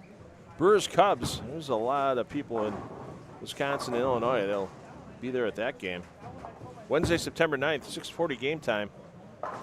Discounted tickets for all bowling fans, but if you want to be part of a great tailgate experience with VIP tickets to the game, there are going to be some PBA Tour pros there. I know EJ Tackett is one of them. AJ Johnson will be there. Kevin McCune will be there. You get a meet and greet experience with the PBA professionals before the game. Going to be interesting to see which PBA Tour professional throws out the first pitch at that game.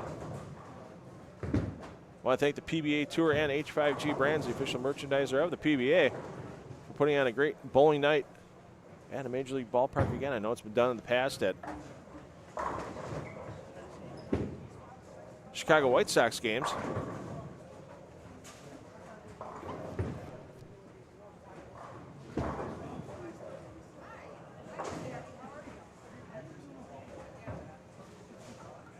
Good to see it happening at American Family Field.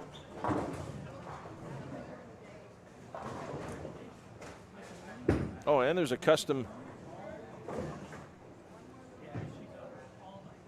Milwaukee baseball-themed bowling jersey available in that VIP package as well. I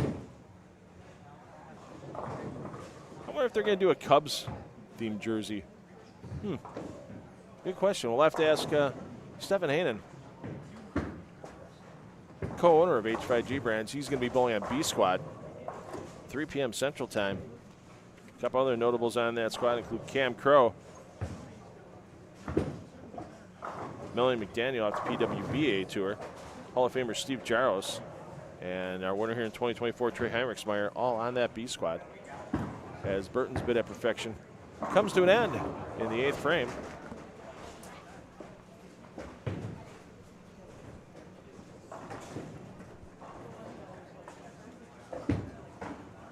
But as we mentioned, he was at plus 101, 15th place. So a big game here will move him near the top 10, if not inside it, with games 5, 6, and 7 remaining on this squad.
Yeah, there's a lot. Looking at the comments from Raving Wizard and a couple others in the chat, yeah, there's just a lot of ways that bowling gets covered nowadays. Sure, part of it is subscription based, like with Bowl TV. You know, the reason why we're on this weekend on the PBA YouTube channel, it's teamwork. I mean, Chris Watson, the ownership group here at Strike and Spare, paid me to be here. You know, he's got a great sponsor with the Strike Shop, Al Hardesty, man. Thanks for being part of this as well as the presenting sponsor of the Celeste Walker Open. But yeah, the people that perform the service, we got to get, you know, incentive one way or another. I'd love to be a rich millionaire that just does this for a hobby, but whoa, 4. There's one you don't see very often. The picket fence with the 610. It is not easy to get 4 that way when you only take out the 3, 5, 8, and 9. That is that's an achievement. Oh, I know it's all of. I mean, it is what it is. You know, like you said, there's plenty of other places. I mean, there's so many ways to get your bowling fix nowadays. You know, there's other, you know, the House and Brad and Kyle and all kinds of ways. You know, Darren Tang are the ones that are coming off the top of my head. You know, there's some other smaller live streamers out there. I know we've been watching Ryan Burton. I know he's used some clips from our friends at Savage Bowling on his social media for tournaments that are run in Indiana.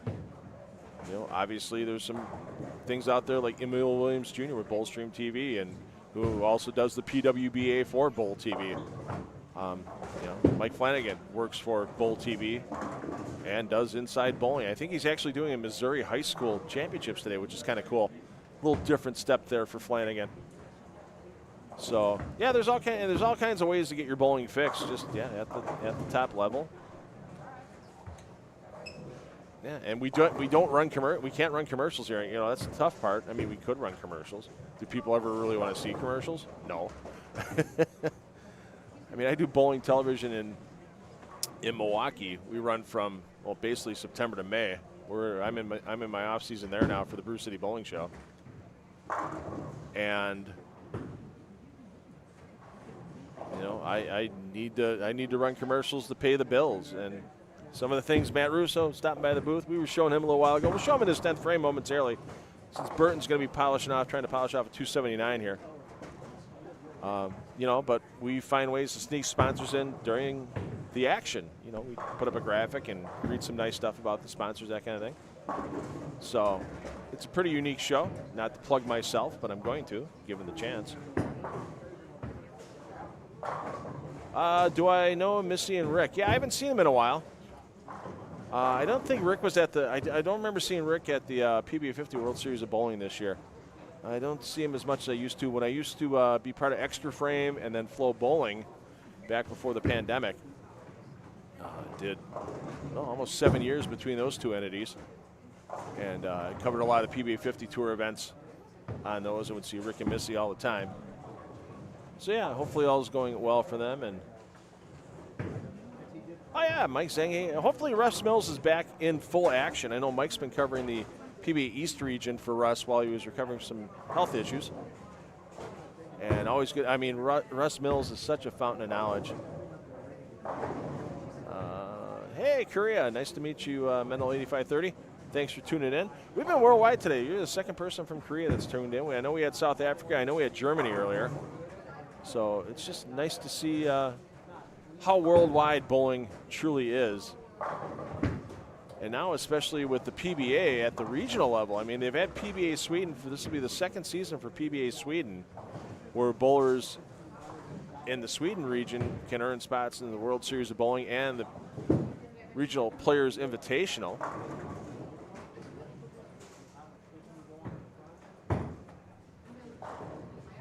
I know there's PBA France as well, and part of the bowling promotion tour that Bruno Bedone runs there. Obviously, PBA Japan's been around for quite a while. They took some time off after the pandemic, but they've been back for a couple of seasons now. It was good to see Shota Kawazoa at the PBA World Series of Bowling. A couple other Japanese players were there as well. And PBA China starting back up. Last time there was a event in China before the pandemic, Sean Rash was the champion there.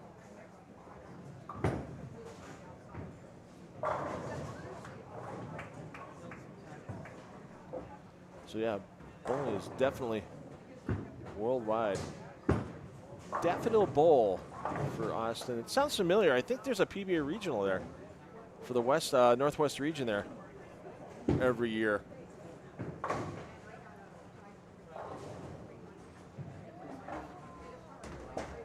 So Burton, first one of the 10th, still trying to knock down that 279. Let's take a peek in at Matt Russo's. Russo's going to be bowling his 9th frame here on lanes 5 and 6, so 30 plus lanes apart. Both players looking to lock in scores already. For Burton, he's already locked in 260 plus by keeping it on the lane. Russo's looking to go off the sheet here in the 10th frame. For his 268, there's the first one in the 10th.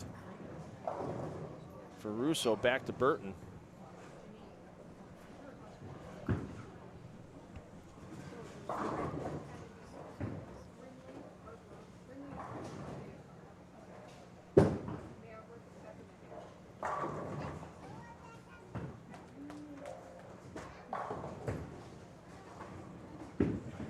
I don't want to say the 5-7-10 was there for a moment.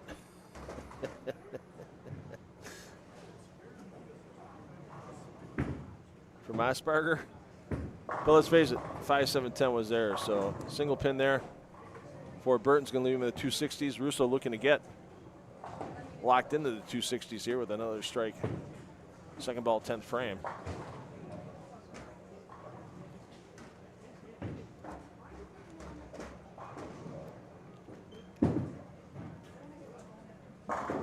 There you go for Russo as he's trying to get back inside the top 10.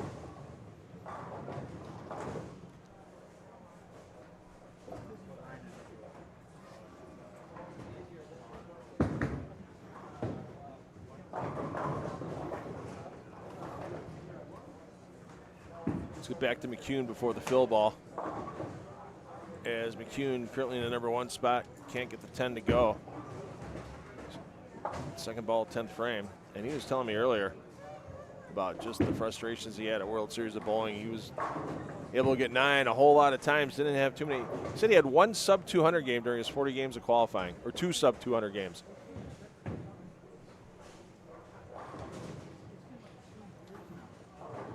And it was like 178 was his low game of the 40 games, but he was constantly between 210 and 230 until game 40. Last game on the Shark, he shot 279, got enough to sneak into the World Championship cut and get a couple of checks.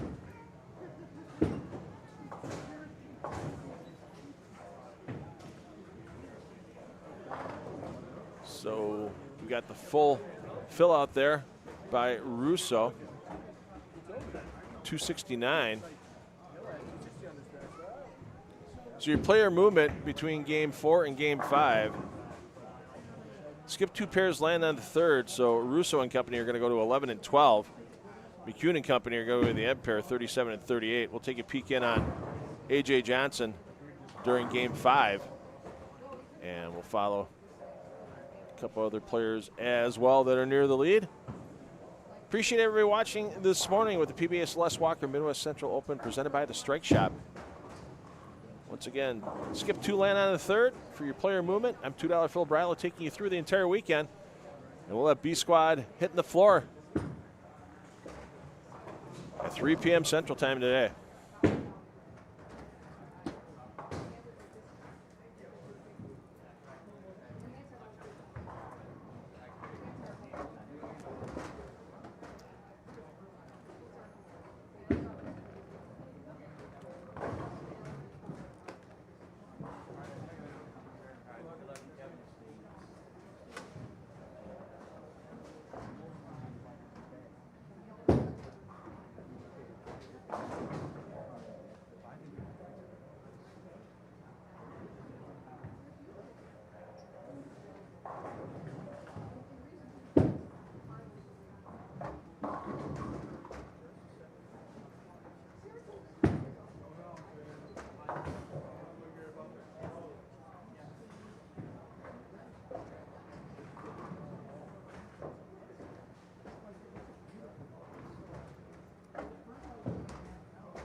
All right, there we go.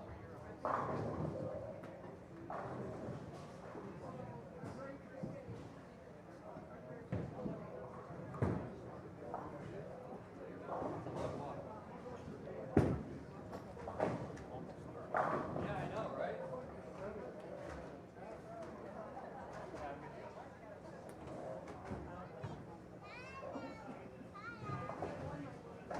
Yeah, once I cool out from the walk down here with all my bowling balls, it's gonna be great.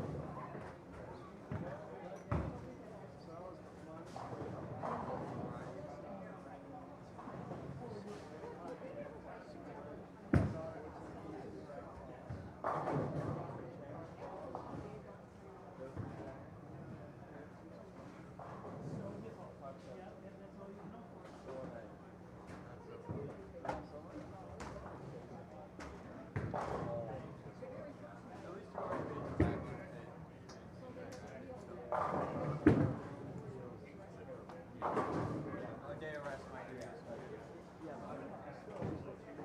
Yeah, no, I feel that. 270 a couple of times.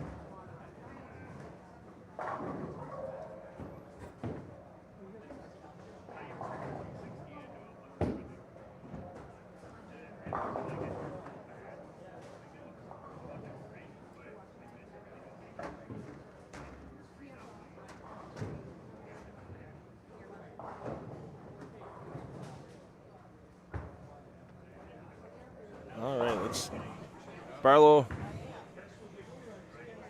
Burton,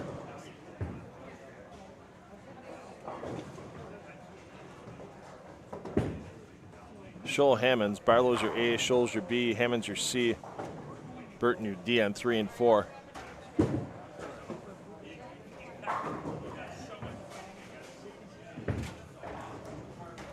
Five and 6. Nitschke your A, Vetter your B, Gustafson your C, Carrillo your D. We'll get you up by A.J. Johnson for peeking on our defending champion.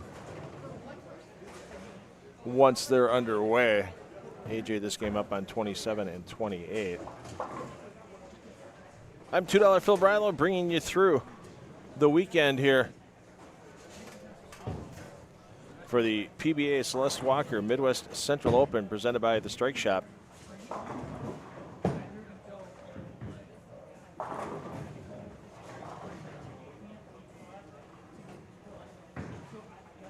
Let's see, pickled pretzels. Unfortunately, there is no PBA LBC National Championships this year. It's going to be on a hiatus. I think it's just a one-year hiatus. I don't know the reason behind it.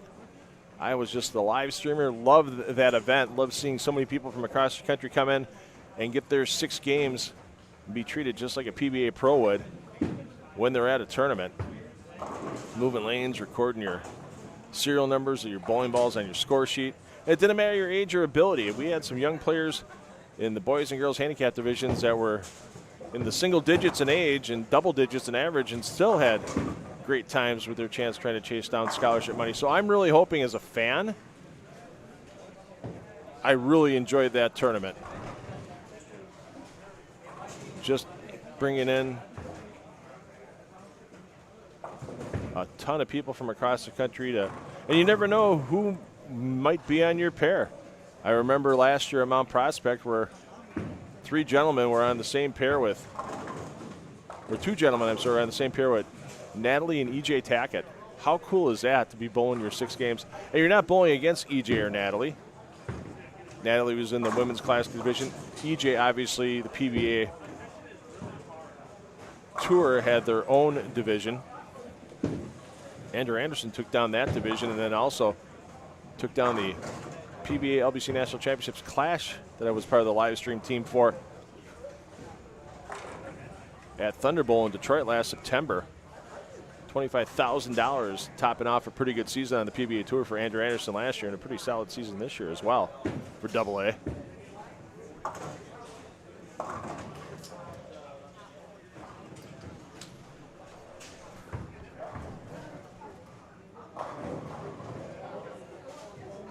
Yeah, I'm really hoping that the LBC National Championships comes back. It was a great event. There's a lot of people that dedicated a lot of time to that. Some great stuff with the opening ceremonies every year with PBA Tour Commissioner Tom Clark. And, yeah, I hope it comes back in 2027.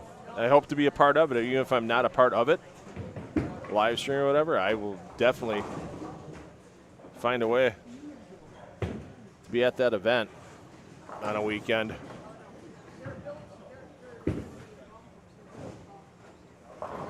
Well, your guy Courtney also shot 300 in game 2, so if you got here now, you missed his 300. Well, it's like everything else in corporate America. They never give reasons to the public. This is what happened. Here we go. So, yeah, I know a lot of people enjoyed that event. I don't send PBA an email. Just say how much you liked it, and maybe, you know, get enough people to send emails. The power of social media is a wonderful thing. I said I'd love to be a part of that event again. I mean, I enjoy bowling at all, you know, as an aside here. And we'll get back to AJ Johnson's pair momentarily. I like bowling at all levels. I mean, I mentioned earlier about how I do TV in Milwaukee at the Brew City Bowling Show. We have 2 30 average bowlers on that show. We have 1 30 average bowlers on that show. It's all about the fun in a lot of cases for me. PBA LBC National Championship, sure, the competition's there, but a lot of fun was had as well. You know, obviously, the people having fun out here today at the regional level are the ones that are putting strings of strikes together. Not a lot of smiles out of the guys that are going spare open, strike, spare open.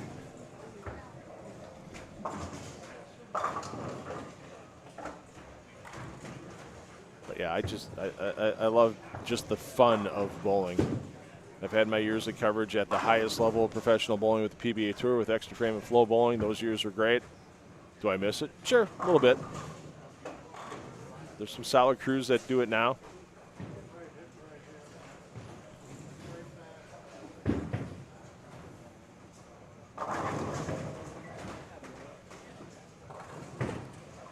But I have fun with these regional events. I really enjoy highlighting some of these players. They have the full-time jobs. They have the families.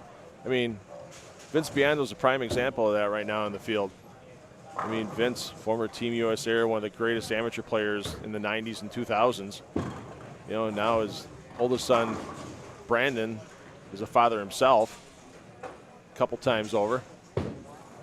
His youngest, Brett, just getting through the high school ranks and doing very well here in Illinois. And now Vince has got a chance to get out and hit some events at the regional level.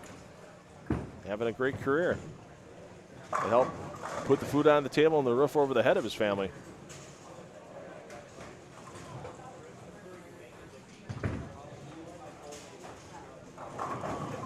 I mean, let's look at the career of, you know, the winningest regional player of all time, Chris Warren, or one of the. I'm not sure if he's back ahead of Walter Ray or not. But you look at Chris Warren, sure, he had a few years touring. You know, but a lot of grind out at the regional level, running a pro shop in Texas or pro shop out in Washington State when he was up that way. A very successful pro shop operator and very successful regional player, and he's had some success as well on the PBA 50 tour on the few stops he gets to hit every year. So yeah, there will always be a place for the regional program, and I mean, there's 4,000 plus PBA members. Only a couple hundred of them bowl more than one PBA National Tour event a year, and a lot of times that's the USBC Masters. Other than that, they're grinding out here on the regional tour. All right, let's get over to A.J. Johnson's pairing. Johnson, he's your bowler C, bowling with Courtney Burks. As we said, Burks 300 game earlier in the event in game 2. Simon Motes, your B, Burks, your A, Johnson, your C, Drisdale is your D.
So Johnson ends his streak at 4 strikes in a row to start game 5.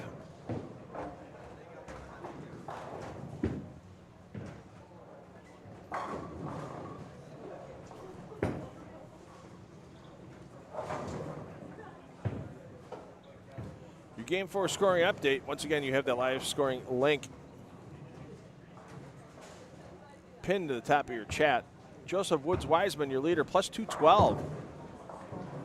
A 253 average for Wiseman for the first 3. 277, 234, 236, 265 for those 4 games. Josh Hammond second, plus 187. Kevin McCune third, plus 193. Courtney Burks bowling on the same pair with A.J. Johnson. They're tied for 4-5 at plus 179. Kristofik, Burton, Moat, and Prav, and Setwinski round out your top 10. Burton having a hot start in game 5. We saw him with the front bunch in game 4.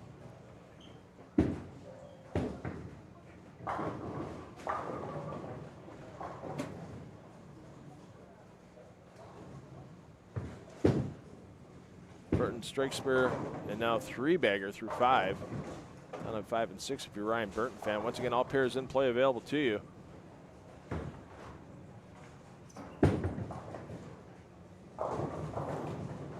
On the live feed page here at PBA's YouTube channel. So, Michael Steiner, this isn't a cut. This is just the qualifying round. This is a PBA regional action. So, with the tour basically being done, except for the World Championship show June 13th, and then the events at Steel City Roll and Brews the following weekend.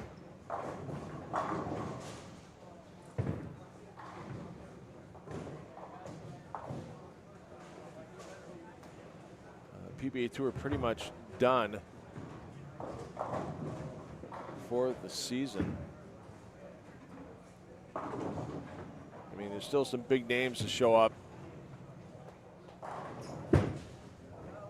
including E.J. Tackett, including Jason Belmonte on June 13th. So that's Saturday. Make sure you watch the opening round. 11 a.m. Eastern Time on CBS Sports Network. Belmo, Bonta, Wilkins, Sterner, and Darren Tang qualified 5th through 9th, so they're on that opening show. And if Belmo or any of those other 4 can make their way through that opening show, coverage then flips over to CBS. Find your network affiliate in your area on your local programming guide, as Big Daddy CBS taking care of business with Chris Prather, your 4 seed, Bill O'Neill, your 3 seed, Chris Vi, your 2 seed, and E.J. Tackett, your top seed. Can E.J. make it an unprecedented 4th World Championship in a row? Just going to take one game to find out. So that's the next time you'll see Belmo and Tackett on TV. But yeah, this is, I mean, week in, week out on the regional tour. You'll get some PBA Tour players, maybe not superstars. E.J. Tackett does bowl a pretty significant amount of regionals in the central region. And I know every year we see him in Waukesha, Wisconsin at the H5G Midwest Regional. He comes up for that event nearby my home. Hopefully we'll be live streaming that one again. We've live streamed the last couple of years. That regional gets quite a few tour players out there, including E.J. Tackett. But that's the way, yeah, you find it in a lot of places. There's a, you know, on the tabs, PBA.com, you look at the top of the page, that top scroll bar, right, you see where it says watch the news, schedule, players, tours. I mean, if you get over the tours tab, and then it opens up 5 choices: PBA Tour, PBA 50 Tour, PBA Elite League, and PBA Junior. There's PBA Regional Tour part of that, and we mentioned there's multiple PBA Regionals most weekends across the country. This weekend there's a regional in Idaho, there's a regional in South Carolina, and a regional in Pennsylvania to go along with this regional here at Strike and Spare 2 in Lockport, Illinois. Next weekend, Bolero North Rock in Wichita, Kansas, hosting a huge regional there. That's one of those regionals too. They'll have triple digits in players there. Following weekend, 3 regionals, one at Smyrna Bowling Center in Smyrna, Tennessee. Another hosted by Dave Small. It's probably Dave's 120th PBA event between National Tour, PBA 50 Tour, and PBA Regional Tour action. That one will be at Pro Bowl West. And then in Maryland, the Fort Meade Open on the weekend of June 6th and 7th. So yeah, check out that PBA regional page. You might find a regional near you, and those regionals always have pro-ams in most cases the night before, or some other fun activity for you to interact with the bowlers on a casual basis, and then come out all weekend long and watch the competition, whether you're doing it at home, if it's lucky enough to have a live stream like we do here in Lockport, or watch it in person at the center. Most centers don't charge an admission fee for PBA regional action, and you never know what tour star you might find hitting the lanes near you. Johnson 10-pin last time on that lane, makes the adjustment and absolutely flush in the pocket. Yeah, we got a front bunch alert here.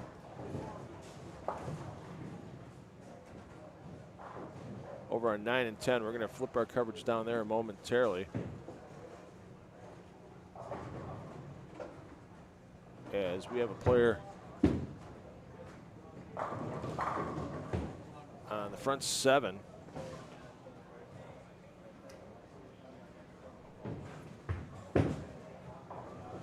And Nick Danius.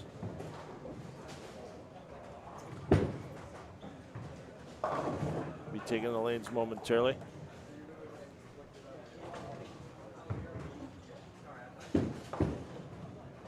And actually make it front 8 now for Danius as the score popped in on Lane Talk.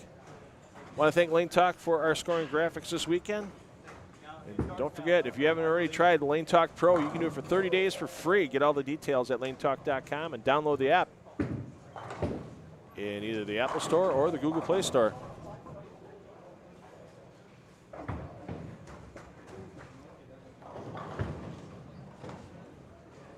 So Danish is your bowler D, Christophic your A, Dennison your B, Cortez your C.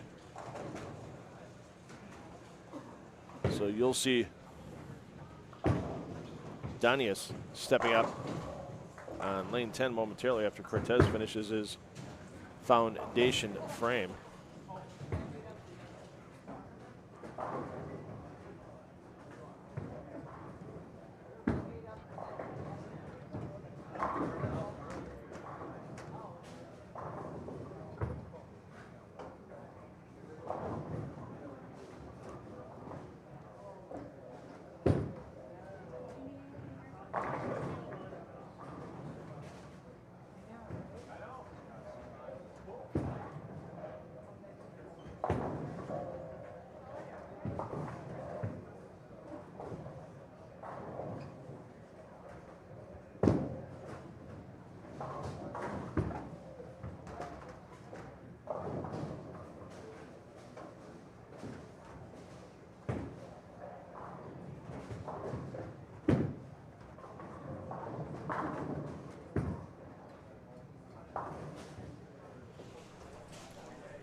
So Danius looking for the naughty ninth in a row.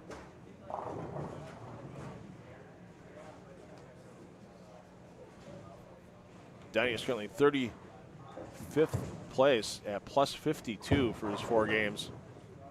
And there you go. He's got a chance to get that to 152 as he's got his 9th in a row. We will stay here through the conclusion of Danius' 10th frame as if you get to that plus 152, that'll move him from way outside the number. As we mentioned, currently in 35th place. That could get him inside the top 12, depending on other players' scoring pace.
right.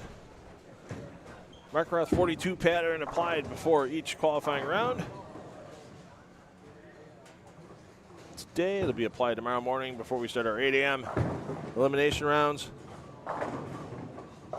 And then right before our step ladder. Scheduled for 1 p.m. Central Time tomorrow here. All action on the PBA YouTube channel. $2 Phil Brillo taking you through the day. Pattern's about a 4-to-1 ratio, 30.5 mils in the pattern. We're using Glide oil. And I think that oil combined with the age of the lane surface here at Strike and Spare 2 is really allowing these players to not have to migrate too far left too early. It's really holding up. And, of course, the equipment choices by these players, not a lot of urethane going down the lane. You got to make sure you got some kick on this pattern, entering that 1-2 or 1-3 pocket if you're left or right-handed, to make sure the corners go down here at Strike and Spare. You can't always count on that messenger. We've seen a few today, but we've seen a lot of them come back in front of the head pin as well.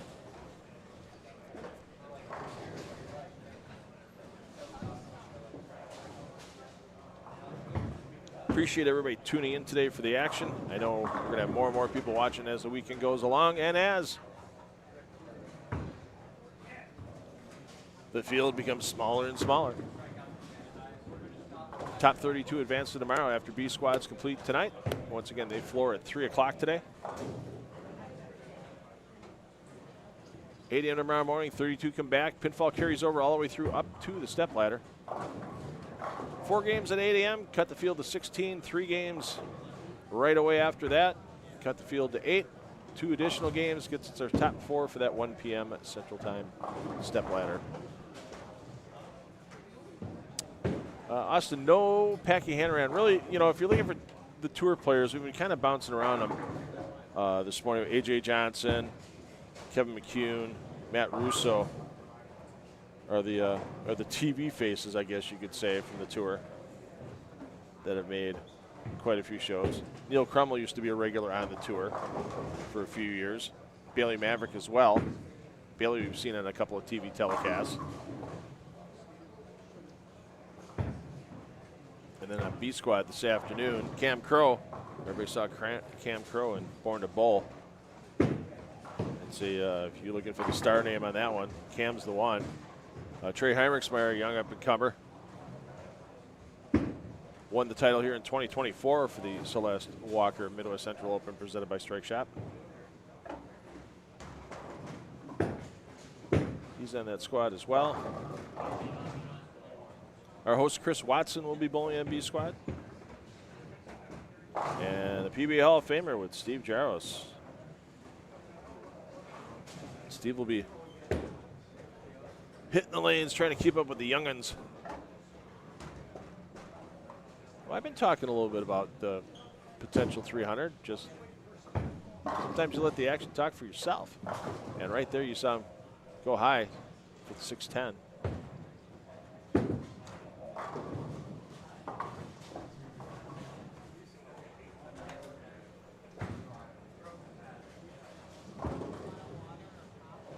I mean, I don't have to sugarcoat everything that's going on out there. You saw him leave the 610. Why? You know, beat on the kid on a bad shot. Didn't make the good shot. Spares here, gets 278.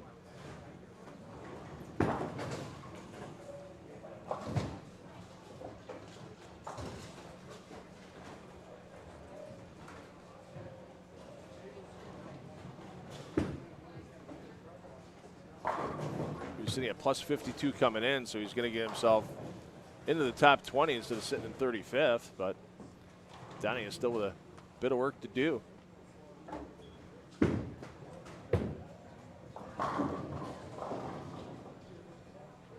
no, you're good.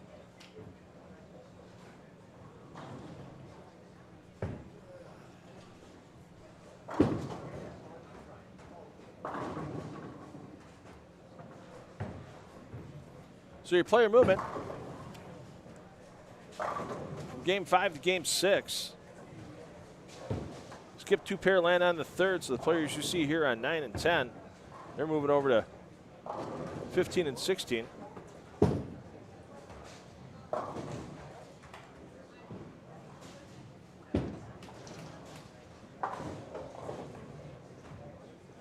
I'm sorry, they're moving next door. My apologies from Game 5 to Game 6. 9 and 10 are going to 11 and 12. 7 and 8 moving right over to 9 and 10. So half you'll have to change your pair by pair feeds.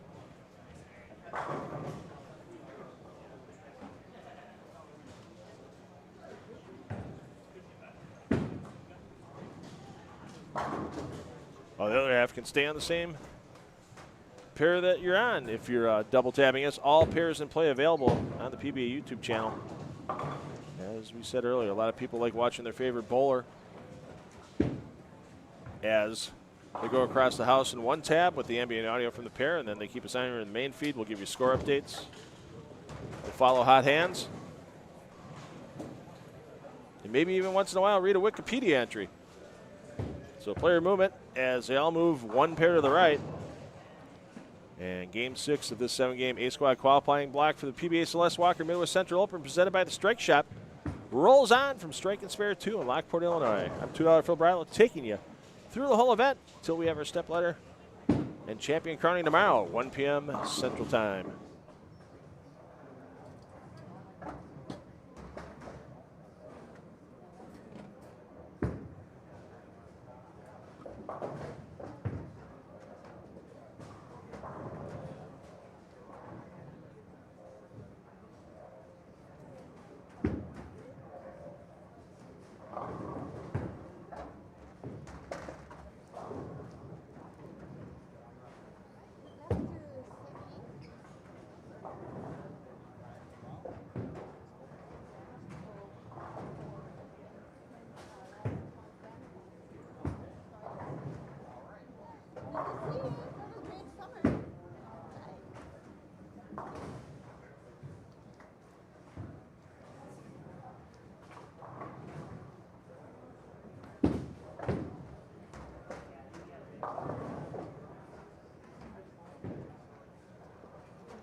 let's get back on our defending champion, A.J. Johnson, for a couple of frames here, as he's been flirting with the top 10 all morning long. Here at the PBA Celeste Walker Midwest Central Open, presented by the Strike Shop. Thanks again to Al Hardesty and the Strike Shop for being our presenting sponsor today. I'm $2 Phil Brillo, taking you through the weekend.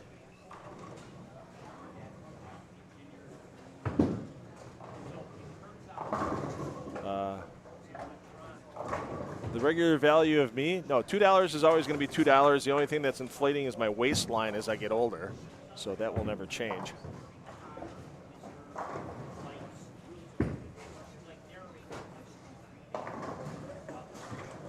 Stay tuned in frame 5 as I'm going to do the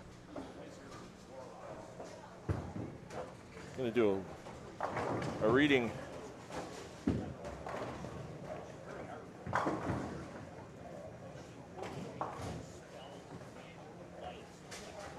from the Wikipedia page about the PBA World Series of Bowling. It's an annual multi-tournament 10-pin bowling event held by the Professional Bowling Association in North America. The first World Series of Bowling, the inaugural World Series of Bowling event, was held at the PBA. At the start of 2009-2010 PBA Tour season took place in Detroit, Michigan, in the suburbs of Allen Park and Taylor, Michigan. We'll continue on with that a little later here in the block. Always appreciate to share some Wikipedia facts with our fans here today. We'll give you a scoring update after 5 games. As we said, your defending champion been flirting with the top 10 all day. And on his pair with A.J. Johnson, Courtney Burks, author of the only 300 at this point on the day during game 2. Burks is having himself a nice day as well.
John Herman, I appreciate the kind words in the chat, but we all know there's really only one legend in bowling, and that is the legend, Harry Sullins. I still remember the first PBA 50 event I worked back in the day for Extra Frame, 2015. In Florida, we were at in Newport Richey, and the first thing Harry Sullins did when he saw me in the booth during practice is he walked up to me and he gave me one of his playing cards, his trading cards, that he had printed with all of his statistics on it. He goes, don't trust anywhere else but me for my statistics. And I looked at him, I said, Harry, remember Mark Twain where he said there's only lies, damn lies, and statistics? Yep, that's as much credit as I'm giving you on that.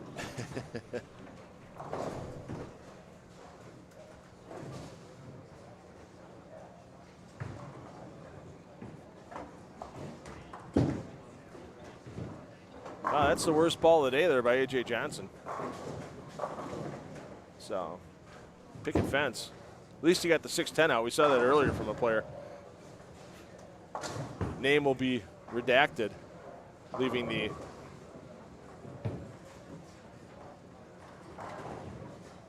one, 2, 4, 6, 7, 10 as A.J. gets the cover. That's not easy. I don't care what level player you are. That is not easy when you've been worried about the 1-3 all day and all of a sudden you have to go cross lane with the 2-pin.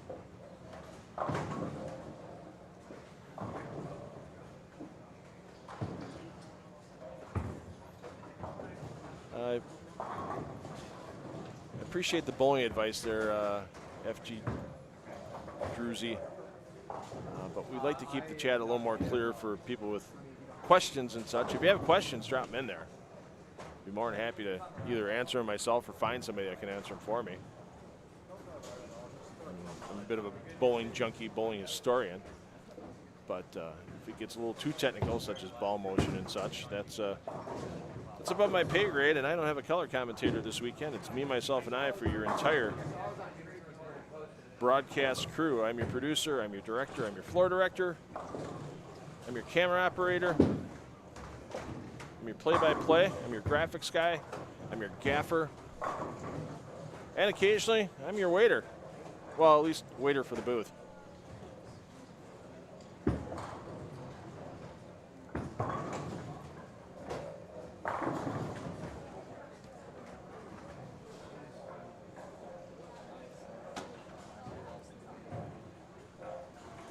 Yeah, Nick Crummell definitely hasn't missed a gym day. I mean, I remember watching Nick when he was a youth player. He used to come up, we used to have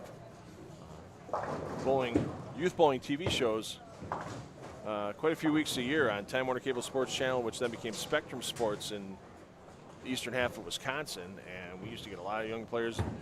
There's a video out there of A.J. Johnson winning the Sean Yonan Memorial in 2012 that we broadcast on Time Warner Cable Sports Channel.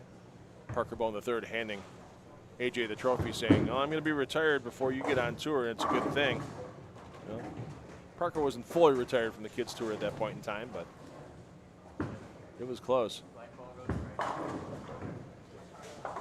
And Nick had a physique back then in high school. Continued it through his years at UW Whitewater. Helped that team make a couple of intercollegiate team championships while he was there. And didn't have huge success the times he tried the national tour. As A.J. Johnson going Dutch through 4. But as you mentioned, USBC Open Championships winner and a threat at any event he walks into.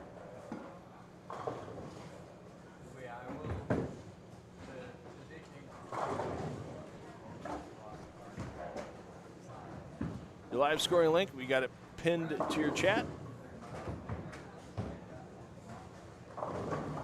And we should have the 5-game update coming across the wire pretty quickly. And we'll give that to you on here on the main feed. Okay, so we finish off game 6 and then one final game of qualifying here for A squad before we fully tabulate and verify their scores and then get ready for B squad, 3 p.m. at Central Time.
All right, we're on our leader with A.J. Johnson. Trying to defend that championship from last year, plus 255 for Johnson. 276 his last game. Helps boost him to that total. His low game on the day was game 2, 227. We knew this Roth pattern was going to be high scoring. Everybody inside our top 10 averaging 230 or better. Josh Hammond's in second, plus 243. Joseph Woods Wiseman, plus 224 in third. Michael Kristofic up to fourth, plus 221. Kevin McCune hanging tough at plus 219 in fifth. Ryan Burton's made a nice run the last couple of games. 247, 268, 245 for Burton his last three. Again, the plus 214 in sixth. Moat, Burks, Russo, and Howe round out your top 10. That all-important 16th position right now. So Noah Samuels a little earlier today run a front bunch early in game 3 for 268. Promise for Samuels. 180 and 238 for follow-ups. Has him kind of right around that 16th position still. That's the one everybody's going to look at with 32 bowlers advancing to tomorrow. Of course, rarely, if ever, does it end up with an even amount of bowlers from both squads, or in the case of the Senior U.S. Open this week, 3 squads, as the B squad bowlers at the Senior U.S. Open found a way to get it done with 14 bowlers advancing to match play, just 5 advancing to match play off of A and C squads. So they found some magic on B squad.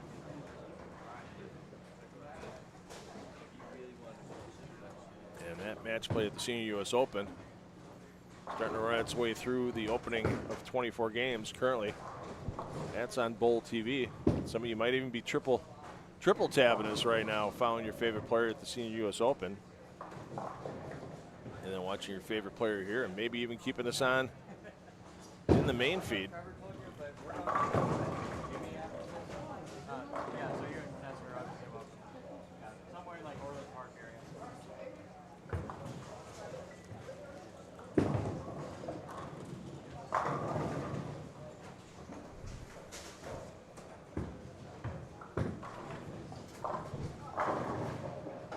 Courtney Burks, who had a 300 in game 2.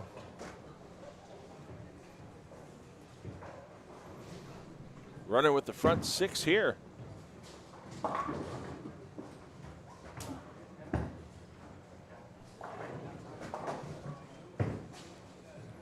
Burks currently in 8th position. He was inside the top 5 earlier, but 202 his last game brought him back down to 8th position. Well, Johnson's definitely corrected the error that left that picket fence in the third frame. Struck in the fifth. Can he match it again in the seventh? There you go. 6 hits to 10. 4-bagger on the board for AJ. And once again, you can't win the tournament today during these open 7 games of qualifying, to be cliche. But you definitely can get yourself into tomorrow and still out of it technically, because if you got too big of a gap and only 4 games to make it up between 32nd and 16th, that could be problems. And speaking of problems, Burke's staring an open frame in the face now. 2 rolls out, 8-10 remain. Get one, move on, get the count. You never know, you might need that pin.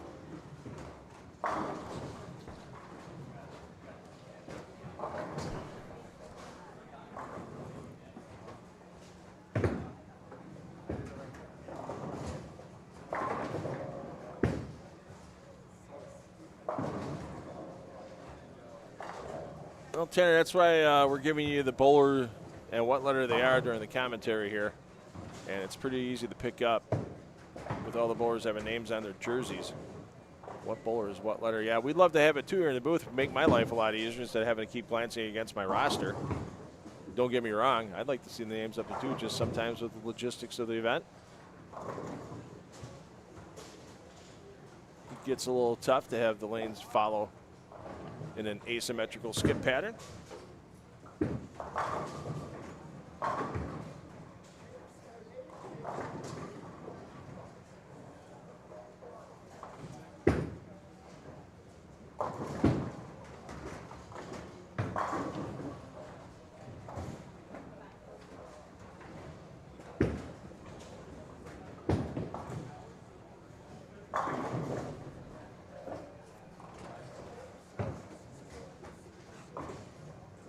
But after watching a frame or so, it gets pretty easy to match up the name on the jersey to the letter on the scoreboard.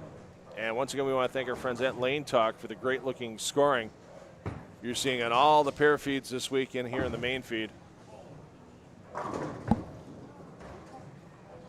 We use Lane Talk for 10 of the Deck live streaming at a couple of our centers, including a weekly Wednesday live stream I do from Country Lanes in Franklin.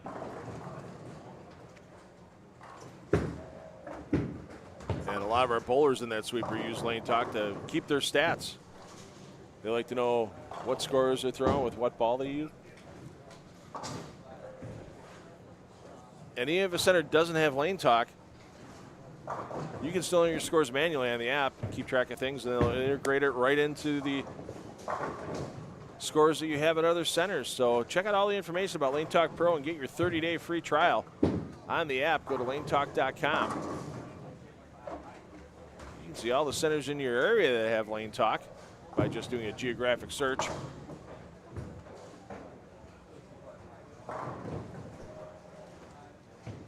And try out Lane Talk Pro for yourself. There are very few PBA Tour professionals that do not have Lane Talk on their cellular devices.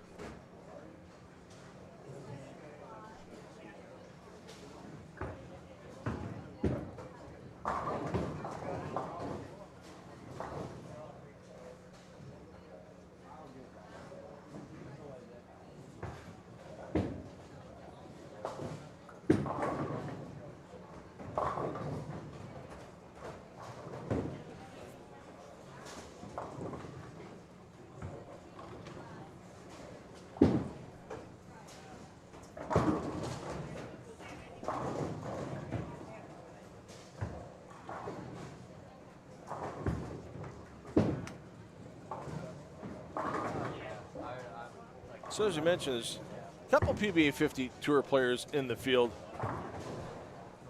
This squad, I know we have a Hall of Famer with Steve Jarlison on B squad at 3 p.m. And the PBA 50 Tour is getting right in the meat of their schedule. I'm sure a lot of you fans watching today here on YouTube watched all of those PBA 50 championship rounds on CBS Sports Network. John Janowitz taking down the PBA 50 Ballard Championship. Jason Couch getting a little revenge the next night, taking down the Monticelli Championship. Tom Hess with the Petraglia Championship, and Tom Doherty, your PBA 50 World Champion.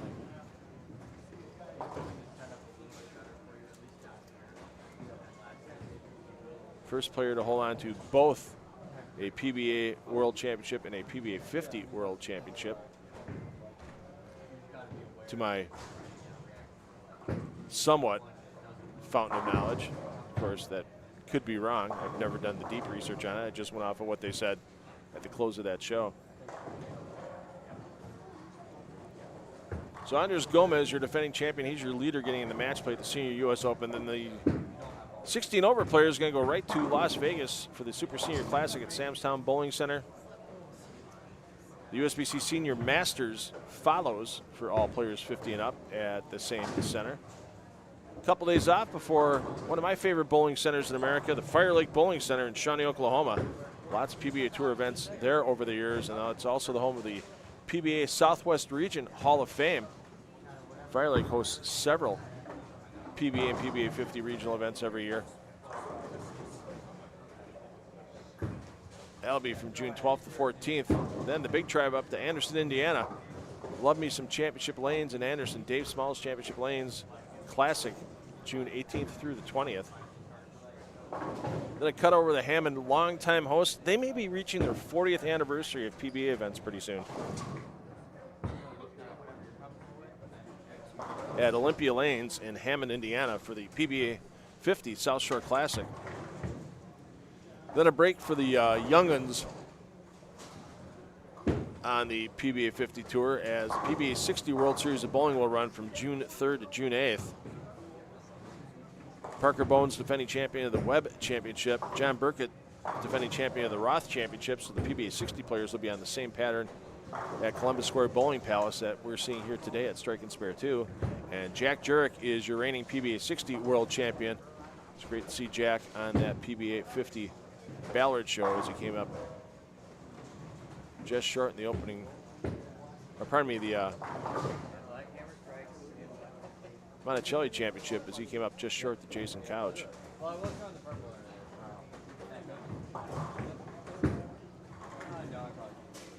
Then the 59 group comes back in for the PBA 50 Akron Classic at historic AMF Riviera Lanes in Fairlawn, Ohio, July 12th to the 14th. And you talk about a final that every PBA 50 player wants to make every year. The Bud Moore PBA 50 Players Championship, qualifying at Bowl America Woodbridge, but the stepladder finals at Bud Moore's Lanes inside of Bill Moore's home on July 22nd. That tournament runs from the 18th to the 22nd for that major for the PBA 50 Players Championship. And two events to wrap up the season in Norfolk, Virginia, the PBA 50 Norfolk Classic. And August 5th to 8th, Suburban Lanes in Morgantown, West Virginia, starting to turn into a annual host for the PBA 50 Tour, and it's the Johnny Petraglia PBA 50 Tournament of Champions to wrap up the PBA 50 Tour season. Let's see what Courtney Burks here can do. Try to put 264 on the board. That should get him back in the top 5. As Burks is at plus 181.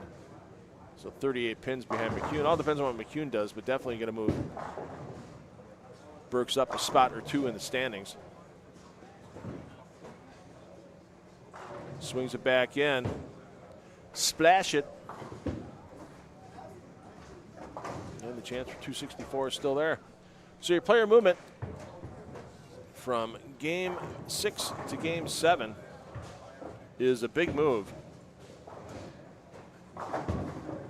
They're going to skip 5 pairs and land on the 6. So the players you see here on 29 and 30 with A.J. Johnson, Courtney Burks, and the lane mate says, wow, Johnson airmails that one. So he'll be in the 230s this game. They're moving down to 5 and 6. the lane mates next door with Crummel and company. Going to go down to 3 and 4 if you want to keep an eye on them on that feed in Game 7.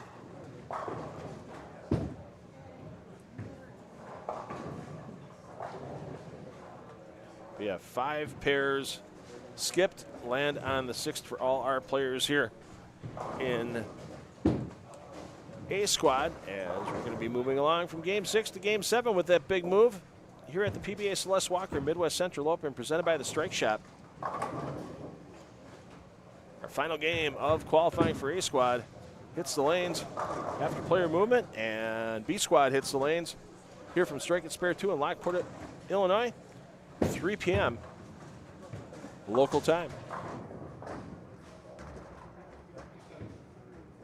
The only thing I can't do is miss the bottom. I have this, but I don't have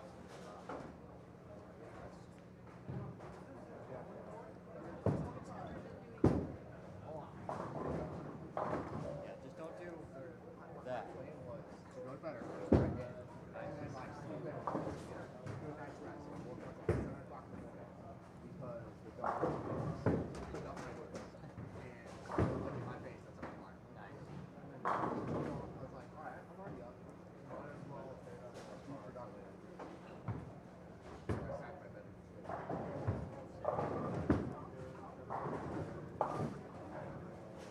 Is Trevor still doing okay?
Yeah, no, that's fair. Also, it's just inevitable that I got top by 10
Johnson and crew will be starting at 5 and 6 shortly as they make their way down from the high end. We're already underway on 3 and 4 with Kremlin Company.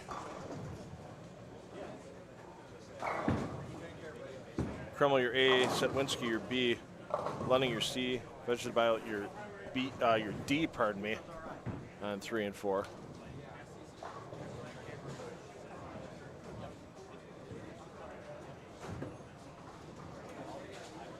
Kreml, after 5 games, was in 25th at plus 103.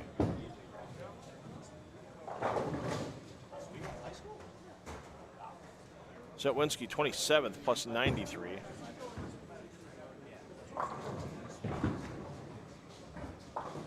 Lunning well into the minus after 5. So this will be his last game of competition officially in the event.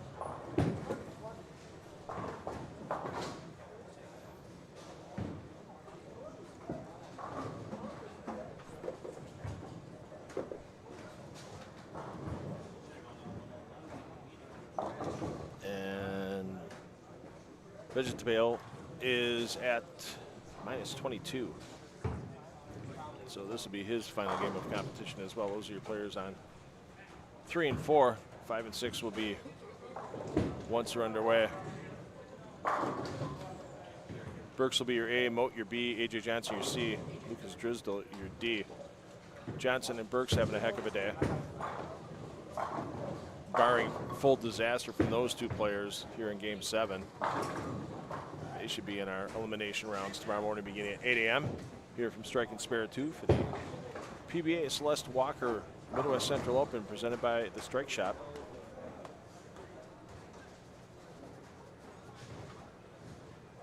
We'll get you that 6-game scoring update momentarily. You have the link pinned to your chat.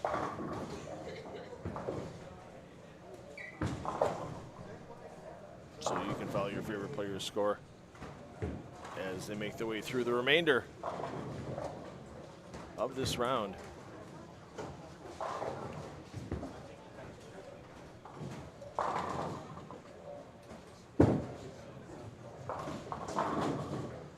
Well, no 300 this game for Burks. We saw it in Game 2. We saw a big run to start Game 6 as well.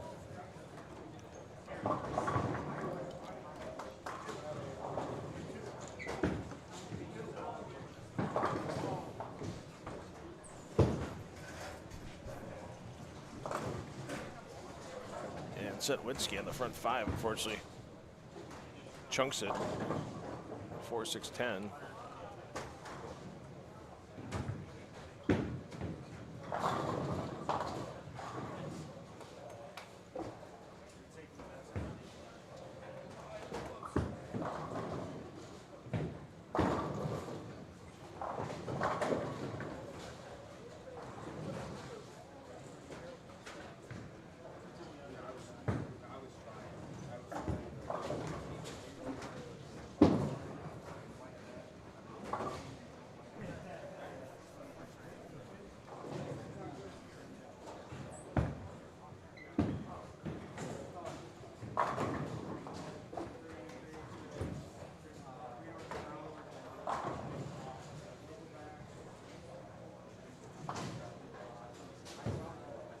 I do like the Chris Watson, the general manager here at Strike and Spirit 2, made sure has its schedule so that the lane application of the Mark Roth pattern prior to B squad will start at the same time it did prior to A squad this morning, approximately 80 minutes before the start of the squads. And then that way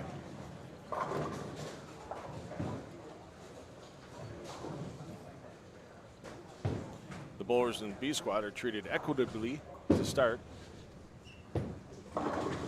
as A squad was.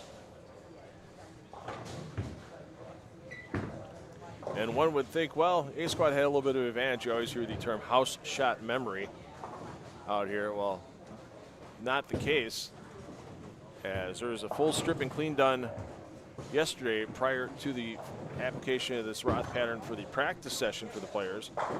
And then last night there was a 6-game sweeper held here at Strike and Spare 2 that was open to anyone. There were quite a few of the PBA regional players that took part. We also saw Kevin McCune take out a little money as he bowled in that as well. We'll check in on McCune momentarily as he's over on 15 and 16.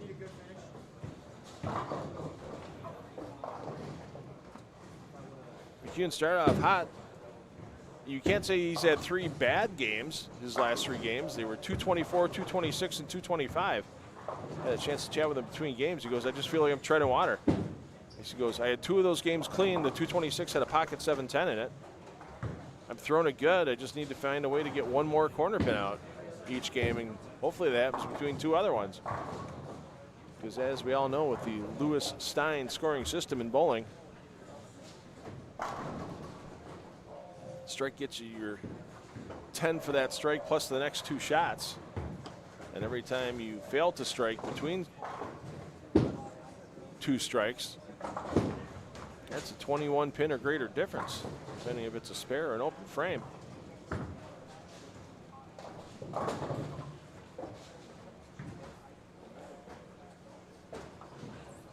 So we'll jump in and check in on Kevin McCune momentarily. We'll watch Johnson throw his second frame here. McCune will be throwing his 4th frame, so we'll get back to A.J. Johnson here shortly. And A.J. opening double. You'll see McCune coming to your picture on the left side of your screen.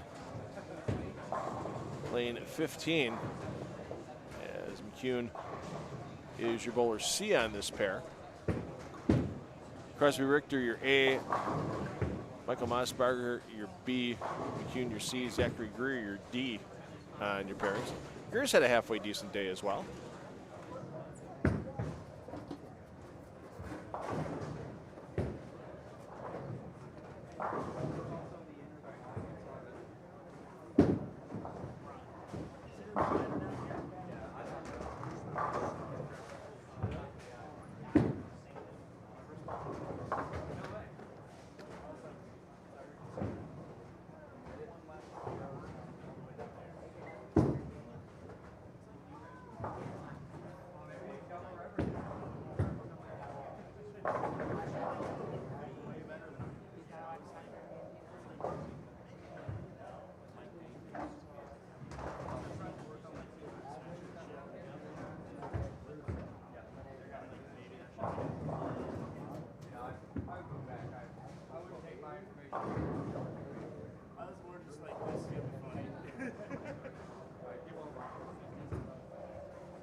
So McCune, once again, with that corner pin, he's been trying to knock out all day long. 4 frames, only 1 errant shot, and only 1 strike to show for his first 4 down the lane. Ryan Burton's been putting up some good numbers. Burton was in 6th after 5. And there you see Burton. He switches to reactive after being in urethane most of the morning. And Burton finds himself now currently in 3rd place at plus 261 after 247 in game number 6. A.J. Johnson still your leader, plus 293. Josh Hammonds second, plus 262. Ryan Burton, as we just mentioned, 3rd, plus 261. Kevin McCune, for having a terrible, rotten, no good day, is doing okay in the standings. 4th at plus 244. Simon Mote, 5th, plus 235. So that pair with Courtney Burks, who's in 6th, at plus 232. Mote and A.J. Johnson, you got 3 players there right now in the top 6. Woods, Wiseman, Christophic, Russo, and Howe round out your top 10. 16th place right now, the one everybody from B Squad is going to be looking at. Just saw Trey Heinrichsmeyer walk in the door, your champion for 2024. Brady Gustafson at plus 141. And there's a bunch of numbers bunched around either way, so there's going to be some jumbling in the standings. That live scoring link will update once we're off the air with your 7-game scores for A Squad. And that'll be the same link you'll use on B Squad to get your game-by-game updates. And we have a warning in from the U.S. Geological Service. There may be an eruption of Mount McCune sometime in the near future. As if he leaves any more of those 10 pins, we may see Mount McCune erupt into a fury that no human could possibly stop.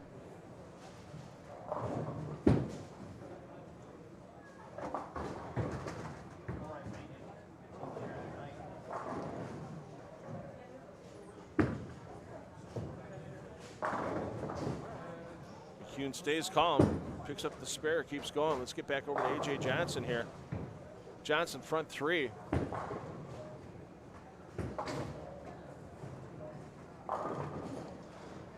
Your leader at plus 293, defending champion.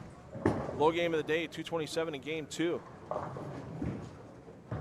3 games, 250 or greater so far today, and he's looking to make it a 4th one. As he gets that 4-5-7 to shake around a little bit before falling.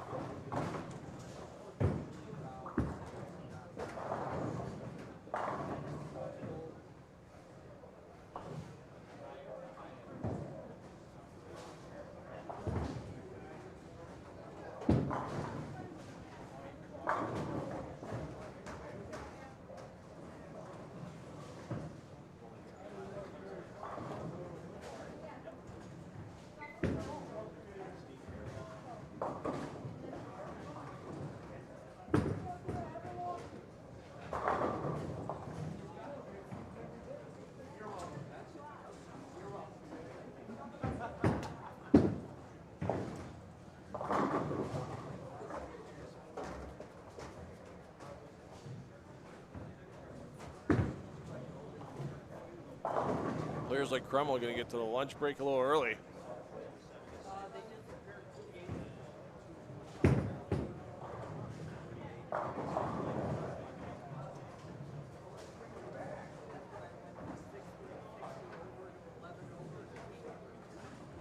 Crummel was 21st at plus 117 in that 175 game.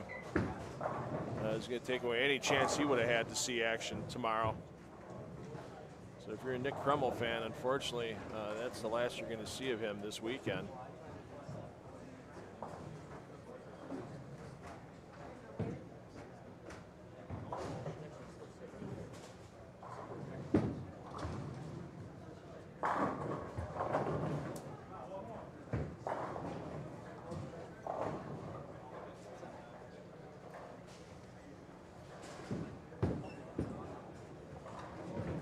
Hey, Rocky Harrison, good to see you in the chat. Hope you're enjoying the coverage today from Strike and Spare 2. Appreciate everyone that's tuned in so far today. And I'm sure some of you will be back for B Squad. Coming up at 3 p.m. Central Time. A.J. Johnson looking for the front 5. There you go. Speaking of a guy that doesn't miss gym day that often, A.J. Johnson. Of course, he's chasing his young son around all the time. So that'll help keep you in shape because he's got to be just 2 or a little older.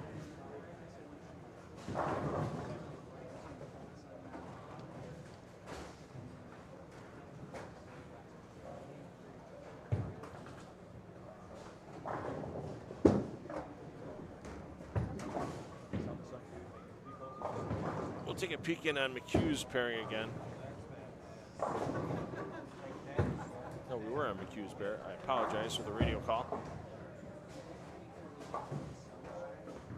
As McHugh did get the strike, now we'll get the Johnson coming up shortly for a 6th frame. You also got young Lucas Drisdall there with the front 5, matching his lane mate.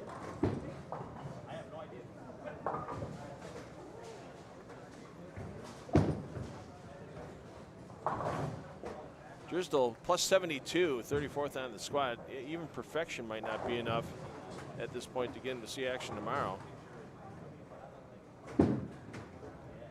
but nothing wrong with the PBA junior player. Try to make a big run off the sheet. All right, let's get back over. Who's going to fire first? It's definitely going to be McCune. 7th frame, looking for his 3rd strike of the game.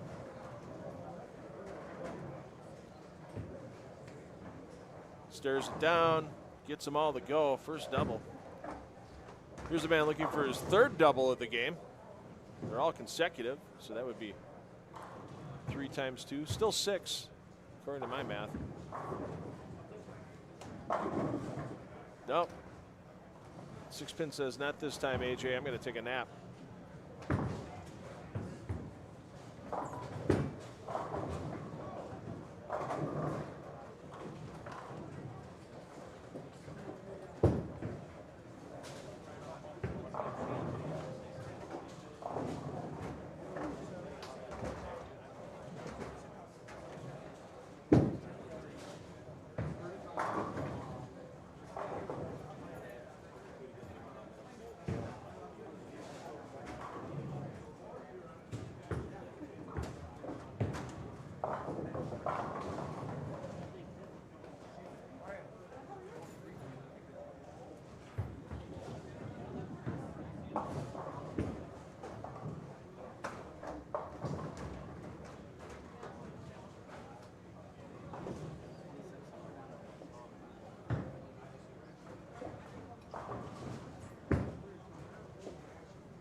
Yeah, I'm sure AJ will head home after this, try to get a little rest. There's no way that his 2-year-old son Brantley's going to let that happen. Daddy's home, especially with you know, trying to be a dad, dealing with tour life. I mean, it's so much better nowadays because they can see, you know, what your young one's doing at home. You can watch them with FaceTime and other video type calls. See if Driscoll can keep the string going. Creeps high. Wow, there's the unusual 710 you don't see much of nowadays, the high 710. Usually you see the ripper, blower 710, but not the high 710, so chance for perfection for Driscoll ends as well.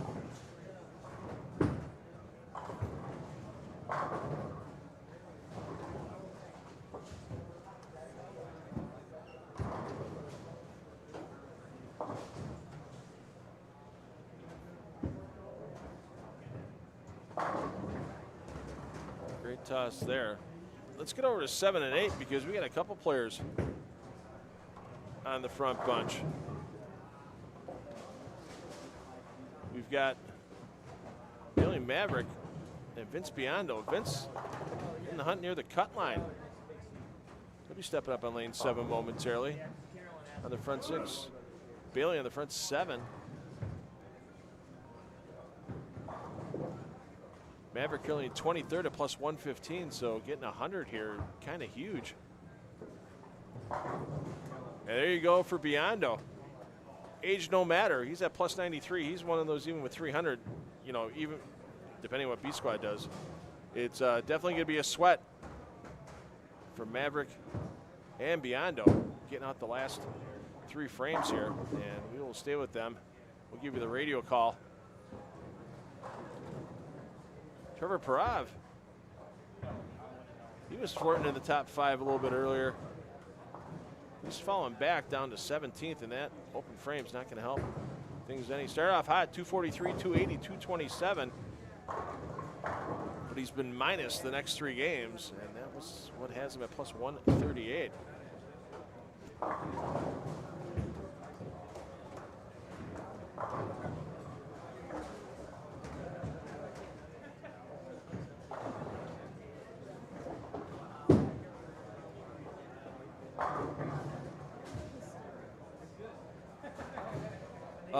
The running totals for the players are not correct because of the scoring just using ABCD. The players are moving, but the scores don't.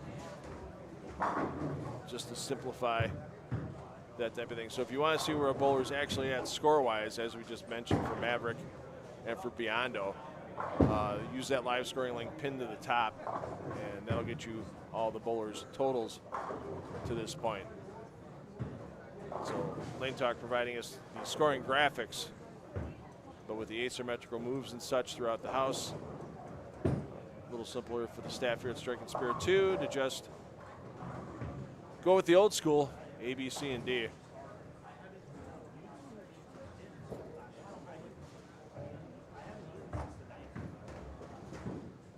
So Maverick has his chance of perfection and possibly advancing to tomorrow. Stopped.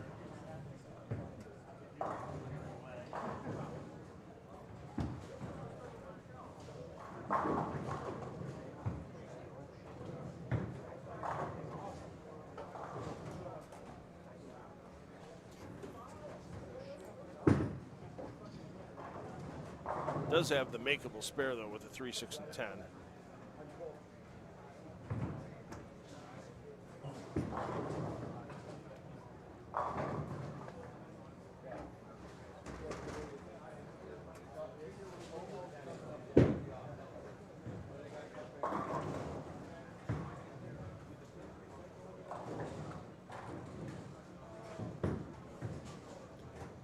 Johnson, after we left that pair, he's doubled in the 7th and 8th frame, so he's still looking to finish with 279. Solidify his A squad leading position, but he knows walking out of here today, that is not even close to guaranteeing you a shot at the championship tomorrow. Lots of bowling to go.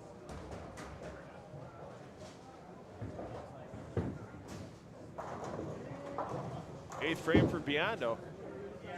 I'd start listing his resume in bowling and the successes he's had, but I want to get done before his 10th frame or after his 10th frame. It'd be a while. We'd be off the air. The man has done a lot over his mostly amateur career, and that one creeps a little light. No roll on the 2-pin, and I think that was our last chance for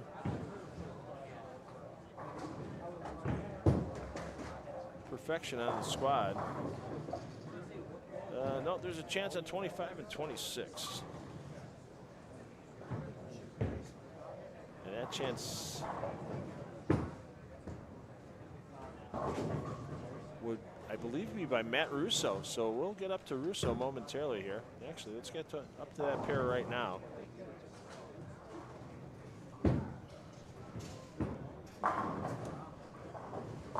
As it is Matt Russo bowling with Chris Hartung. Your B, Justin Finney, your C, Jacob Holste, your D. So obviously Russo is your bowler A on that pairing.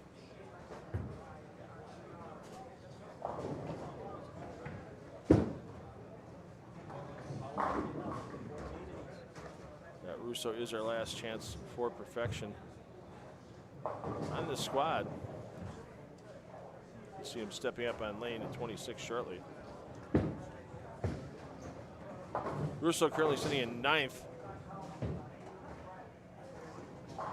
at a plus 187 total, so even keeping it clean off the score sheet, he'll make the elimination rounds tomorrow. 3 games in the 2 teens earlier this round, offset by a 269 in game 4 and a 245 in game 5. And now Russo with the front 8.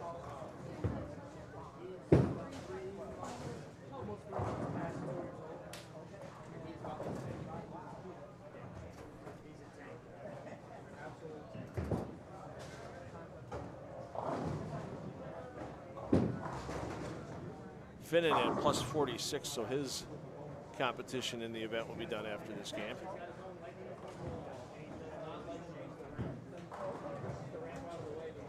Holste at plus 104, but Holste's running out of frames, especially with 92 in the 6th at 212 max, so this will be Holste's last game. Hartung sitting at 20th plus 120, but once again just doesn't have the frames available. Actually, it's Hartung in the at the 92 in the 6th and the 212 max. Yeah, the only bowler off this pair that's going to have any chance of seeing competition tomorrow is Matt Russo, and it's looking pretty solid for Russo right now on that front 8.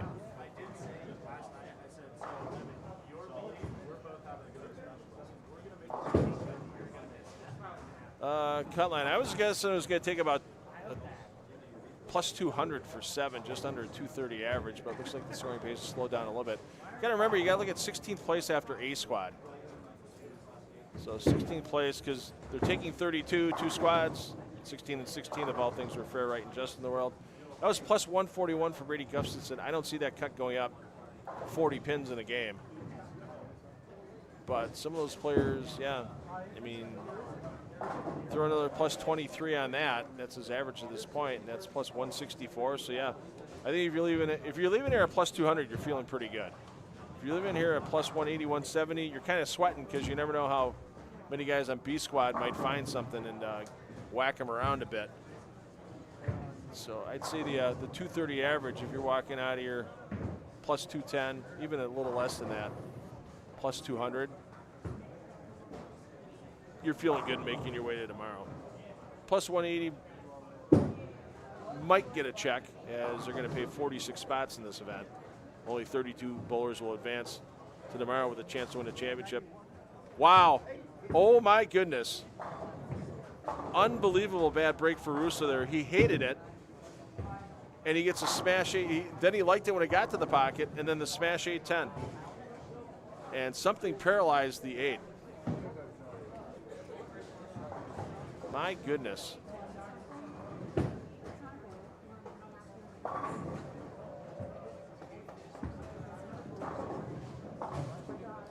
We're going to have to wait to get that respotted.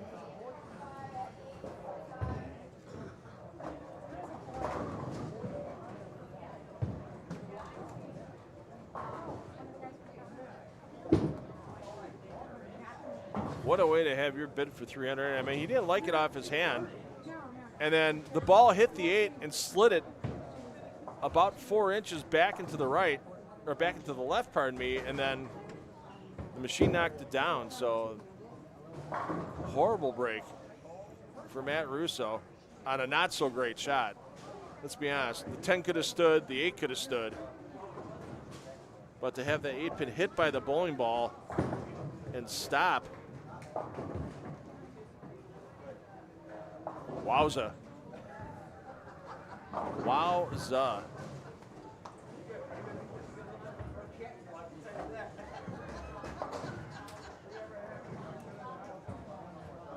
That'll be one that'll show up in a nightmare later on.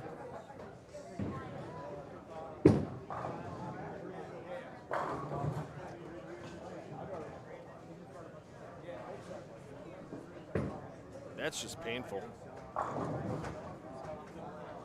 So A.J. Johnson finished with 257. Russo with the airmail on that. Can't blame him. Probably still in shock with what happened.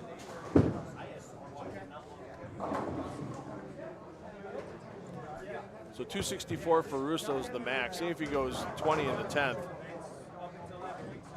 Gets to 250 for Russo, still sitting at, plus 241 in that case. So yeah, he'll definitely be seeing competition tomorrow. Might even end up inside the top 16 overall going into tomorrow.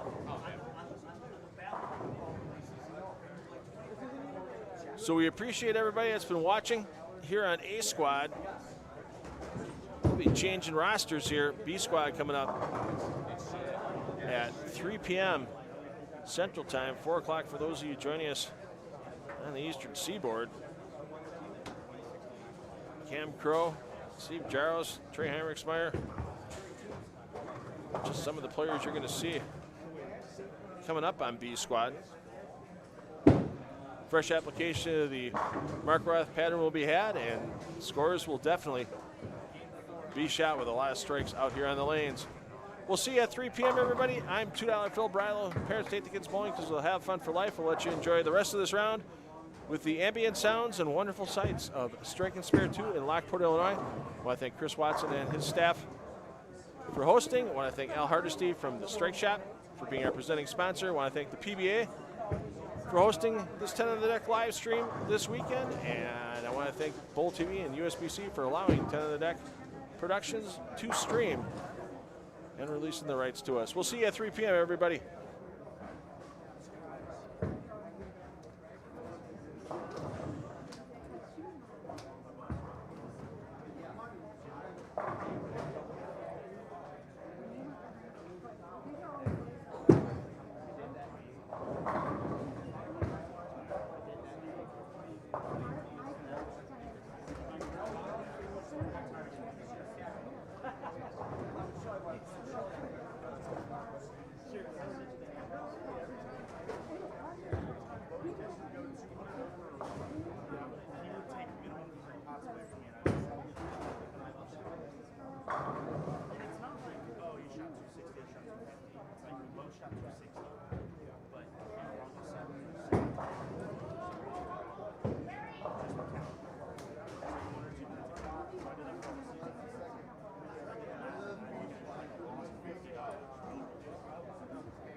He's gonna kill him.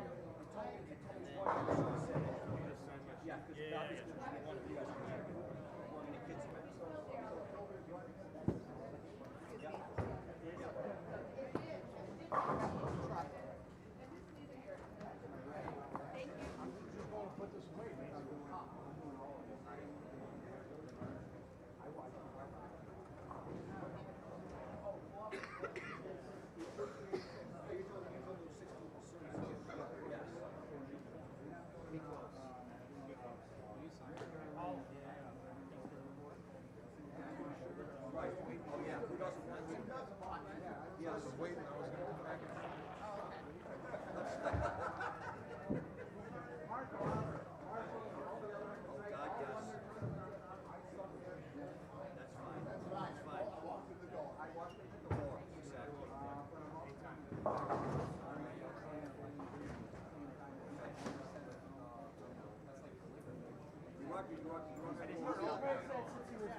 Several minutes.